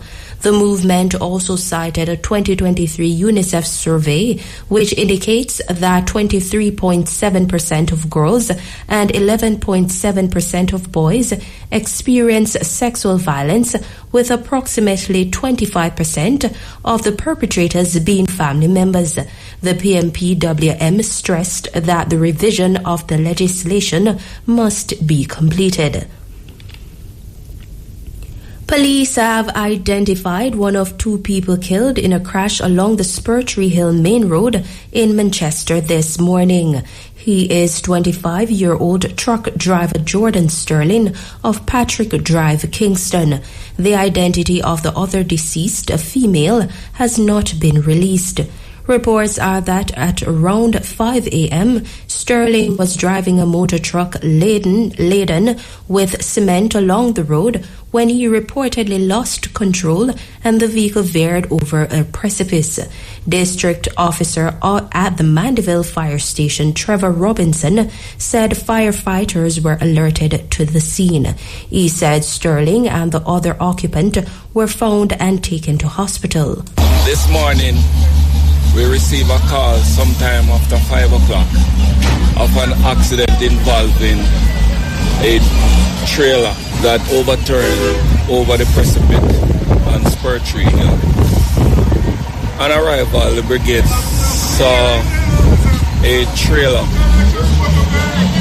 truck overturned over the precipice. A search was carried out. 2 persons was found. District officer at the Mandeville Fire Station, Trevor Robinson.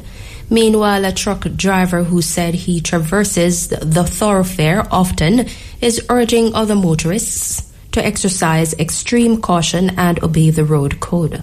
With this hill here now, it's very famous, and what persons need to do, especially truck drivers, just obey the sign up by the top of the road. Use a lower gear, because the thing about it, if the bigger unit, if the truck start to pick up speed, it's very hard to engage the lower gear, and the truck will get away from you, and this hill has no mercy, and it will take your life. You just have to exercise caution and just obey the road code. That's all you have to do. Obey the speed limit, use a lower gear, and come down, because it will take your life and also endanger the life of others.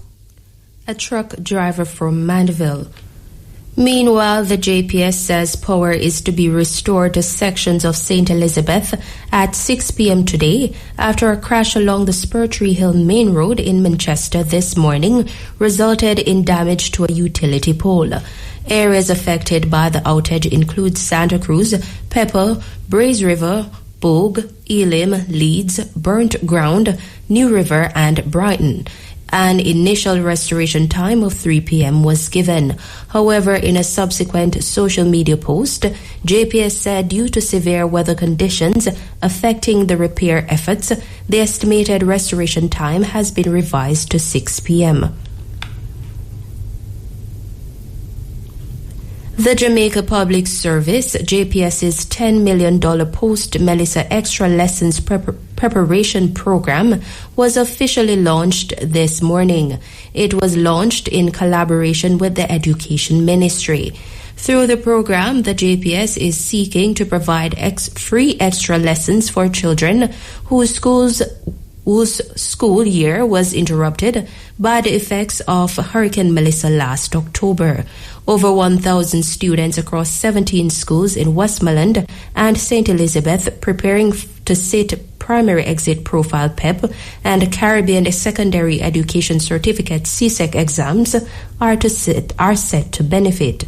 Speaking at the launch, JPS's Community Renewal Manager Marilyn MacDonald said one of the main objectives of the program is to ensure no child is left behind. This program aims to reinforce core subject areas, restore confidence, and improve overall readiness for national examinations. This intervention comes at a critical time when we know CSEC exams are upon us. I think they start around May 4th, and PEC examinations that are scheduled to start in the latter part of April. The program is designed to close or significantly reduce the learning gaps resulting from the loss of instructional time, reduce student anxiety and psychological stress associated with academic disruption, improve student confidence, preparedness for examination, support educators and school administrators through structured supplementary instruction, and to alleviate the financial pressure on parents during the post-disaster recovery. It's also to strengthen partnerships to ensure no child is left behind during this critical academic period. JPS's Community Renewal Manager Marilyn MacDonald. Two unoccupied graves at the Port Maria Cemetery were demolished today following an order issued by Chairman of the St. Mary Municipal Corporation Fitzroy Wilson. Mr. Wilson, who is also mayor of Port Maria, told IRFM News that the structures were demolished because they were at the entrance of the cemetery impeding access. Mayor Wilson said the discovery was made during a visit to the property to carry out debushing activities. As you know, we had gone there this morning on a separate matter, a matter of importance, which is to debush the cemetery that has been in a deplorable condition, admittedly so, but we would have seen where graves were dug and constructed in areas not specified for those things, because where it was constructed is basically the entrance to the cemetery, and with that would be closing off the entrance or the gate to the cemetery. And after consulting with both the CEO and the chief engineering officer, I had given that instruction for those graves to be demolished. Since then, those graves have been demolished. Meanwhile, he explained that a preliminary investigation revealed that the families did not act illegally as cemetery staff directed them to build at the entrance.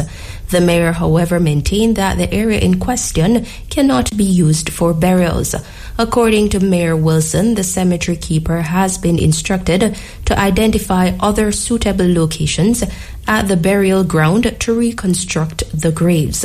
Instruction to the cemetery keeper is to identify other suitable locations to construct these graves. We cannot be having this thing jumbled and graves built in areas that should not be, because after all, the persons, we would need to establish the integrity of the persons being laid to rest, and that it can be done with some decorum and some high esteem for those persons laying their relatives or to rest. So therefore, those instructions were given for more suitable locations to be established. Chairman of the St. Mary Municipal Corporation and Mayor of Port Maria Fitzroy Wilson. Continuing the news. And local government minister Desmond McKenzie says he's awaiting a detailed report from the St. Mary Municipal Corporation on the circumstances that resulted in 2 graves being constructed at the entrance of the Port Marius Cemetery. Commenting on the matter, Mr. McKenzie says it's very concerning as there could be similar cases elsewhere. While acknowledging that works are being undertaken at public cemeteries, he adds that not all are up to standard. Mr. McKenzie says he expects action will be taken against individuals where necessary. I have asked for a detailed report from the St. Mary Municipal Corporation because no one outside of the municipality has the authorization to be digging and to be building vaults or graves in our cemeteries, and it is unfortunate, and I'm hoping that the municipality does something about it, and whatever disciplinary action is to be taken, if anyone at the MC is responsible, then we are expecting that the strongest possible disciplinary action be taken against the individual or individuals.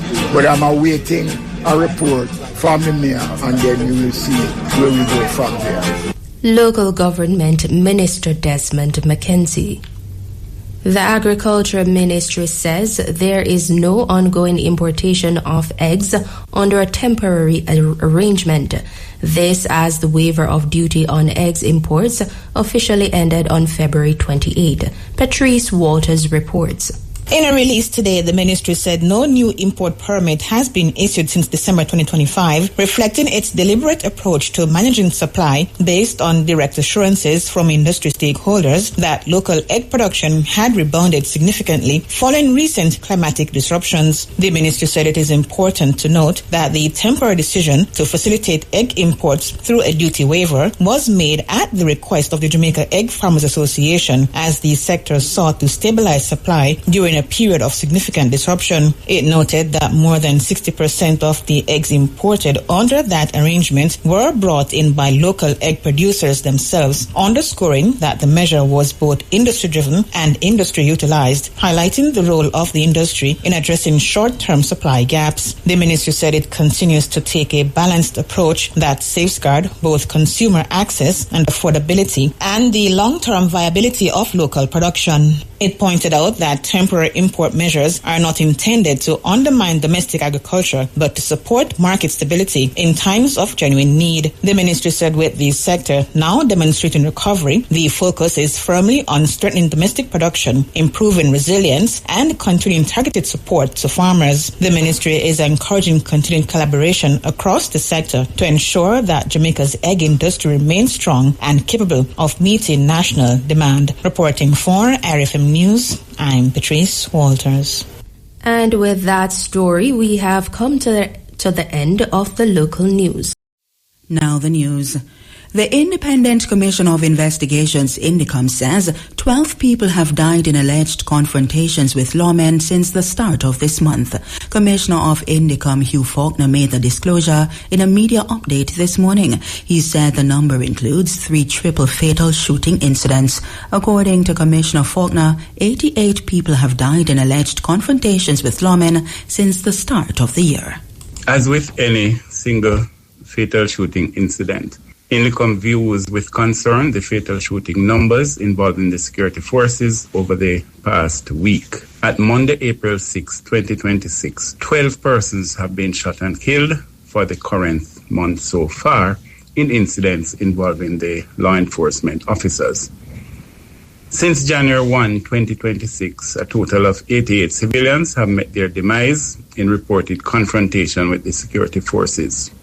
3 incidents of triple fatal shootings over the past 96 hours are being investigated by INDECOM operational teams, including investigators and forensic personnel. These incidents took place in Westmoreland, 1 incident, and St. Catherine, 2 triple fatal shooting incidents. In the meantime, he said INDECOM is also investigating the alleged physical assault of a senior citizen involving the security forces. The Commission is also investigating a case of alleged assault occasioning actual bodily harm involving the security forces and a senior citizen. Indicom investigations are pursued to conclusion, notwithstanding any action taken by law enforcement. Between January 1, 2024 and December 31, 2025, of the 57 cases of law enforcement personnel ruled for charge, 9 cases have been for assault occasioning bodily harm. Commissioner of Indicom Hugh Fauna. The head of the Child Protection and Family Services Agency, CPFSA, says the recent deaths of 2 children underscore the critical importance of supervision and safe environments for the nation's youth. Chief Executive Officer Laurette Adams-Thomas was reacting to the death of 9-year-old Samuel Clark, who reportedly drowned in water tank near his home in St. Elizabeth. Reports indicate that last Thursday, Samuel entered the unsecured tank while attempting to retrieve a ball he had been playing with. The CPFSA said this incident comes just weeks after a similar tragedy involving 5-year-old Ramika Williams of Clarendon, who drowned in an open cistern at a property where her family was residing temporarily. It noted that the recurrence of such incidents has heightened concern within the agency. Mrs. Adams-Thomas expressed profound sorrow and extended condolences to the child's family. We are deeply saddened by the loss of young Samuel Clark. And on behalf of the CPFSA, I extend sincere condolences to his family and to his loved ones during this incredibly difficult time. You know, no family really should have to endure such a tragic and preventable loss. Mrs. Adams-Thomas also warned that leaving children unsupervised is a form of child abuse. These repeated incidents serve as a painful reminder that children are especially vulnerable to environmental hazards, and at no time should children be left unsupervised. You know, leaving children unattended, even for short periods, can have devastating consequences. Lack of proper supervision also constitutes neglect, which is a form of child abuse under the law. Chief Executive Officer of the CPFSA, Laurette Adams-Thomas. Community-based policing, as well as building trust between citizens and the police, are being credited for no murder recorded in the first quarter of this year in the St. Andrew North Police Division. Commander Superintendent Randy Sweeney commented on the milestone while speaking to IBFM News. According to data from the Jamaica Constabulary Force, St. Andrew North was the only division which did not record any murder between January and March. 11 murders were reported during the corresponding period last year. When asked about the strategies implemented, Superintendent Sweeney highlighted good community-based policing.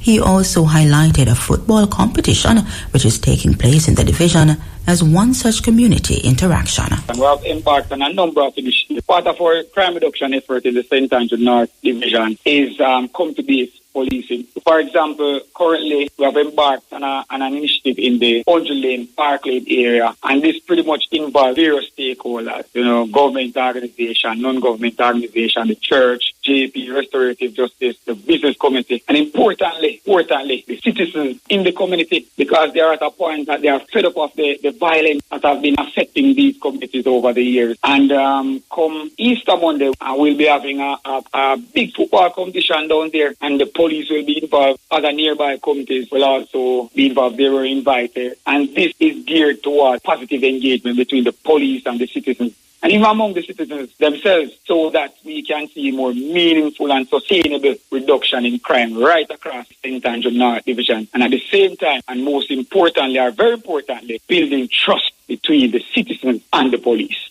Head of the St. Andrew North Police, Superintendent Randy Sweeney.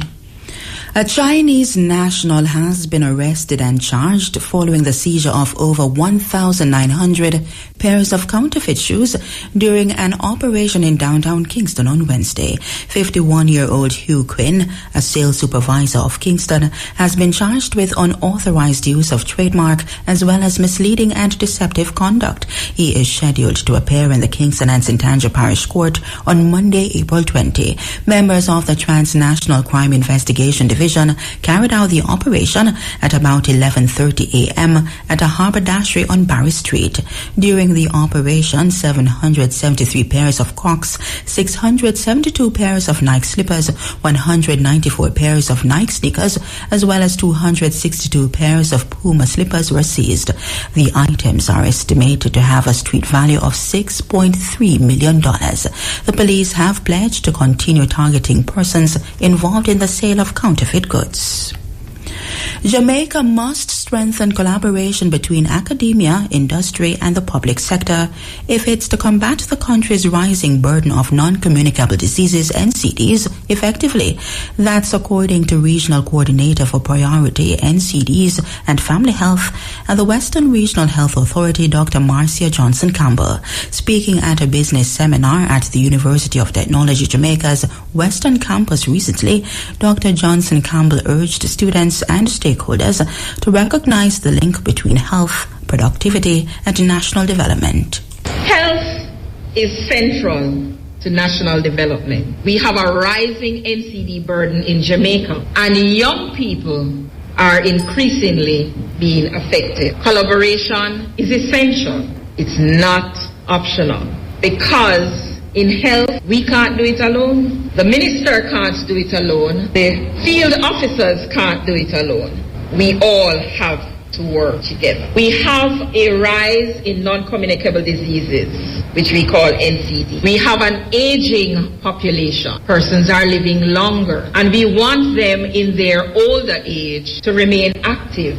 Dr. Johnson Campbell emphasized the importance of individuals taking their health seriously, citing data from the Jamaica Health and Lifestyle Survey 2016 to 2017. She noted that more than half of Jamaica's population is overweight or obese. We recognize that the prevalence of the NCD risk factors remain high and appear to be increasing. And those risk factors include unhealthy eating, sedentary lifestyle or low physical activity, harmful use of alcohol, and tobacco smoking. And the other thing is, back in my day, we said sleep was a concept. All our university students trying to cram for that exam and to meet that deadline, forget about what it feels like to have a good night rest. Because there's always something that you have to finish up, and you've developed that habit now and it follows you, but it is going to have an effect on us later on. More than half of the population is pre-obese or obese. 2/3 have elevated blood pressure, 1/8 have diabetes, and 1/4 have pre-diabetes or diabetes combined. Just under 1/5 have high cholesterol. 4/10 of persons with hypertension or diabetes, that is the frightening thing, are unaware of their condition. Regional Coordinator for Health at the Western Regional Health Authority, Dr. Marcia Johnson Campbell. President of the Montego Bay Chamber of Commerce and Industry, Jason Russell, is urging young people and aspiring entrepreneurs to place greater focus on personal development as a key driver of success in today's competitive environment. The call comes amid concerns that many young entrepreneurs are entering the business space without adequately preparing themselves for its demands. Russell highlighted the growing gap between ambition and readiness, noting that while many young people have innovative ideas, they often lack the practical skills and discipline required to execute them effectively. He encouraged young people to actively pursue hands-on experience to develop critical skills. You have now developed yourself and is in the process of developing yourself to fulfill your passion and do what you want in life. Put all of that aside. You now need to sharpen your tool. I tell people this all the time, especially my young entrepreneurs. If you're going to bet on a horse in a race and you are in the race and you know you're not the fastest horse, don't bet on yourself because you're betting to lose.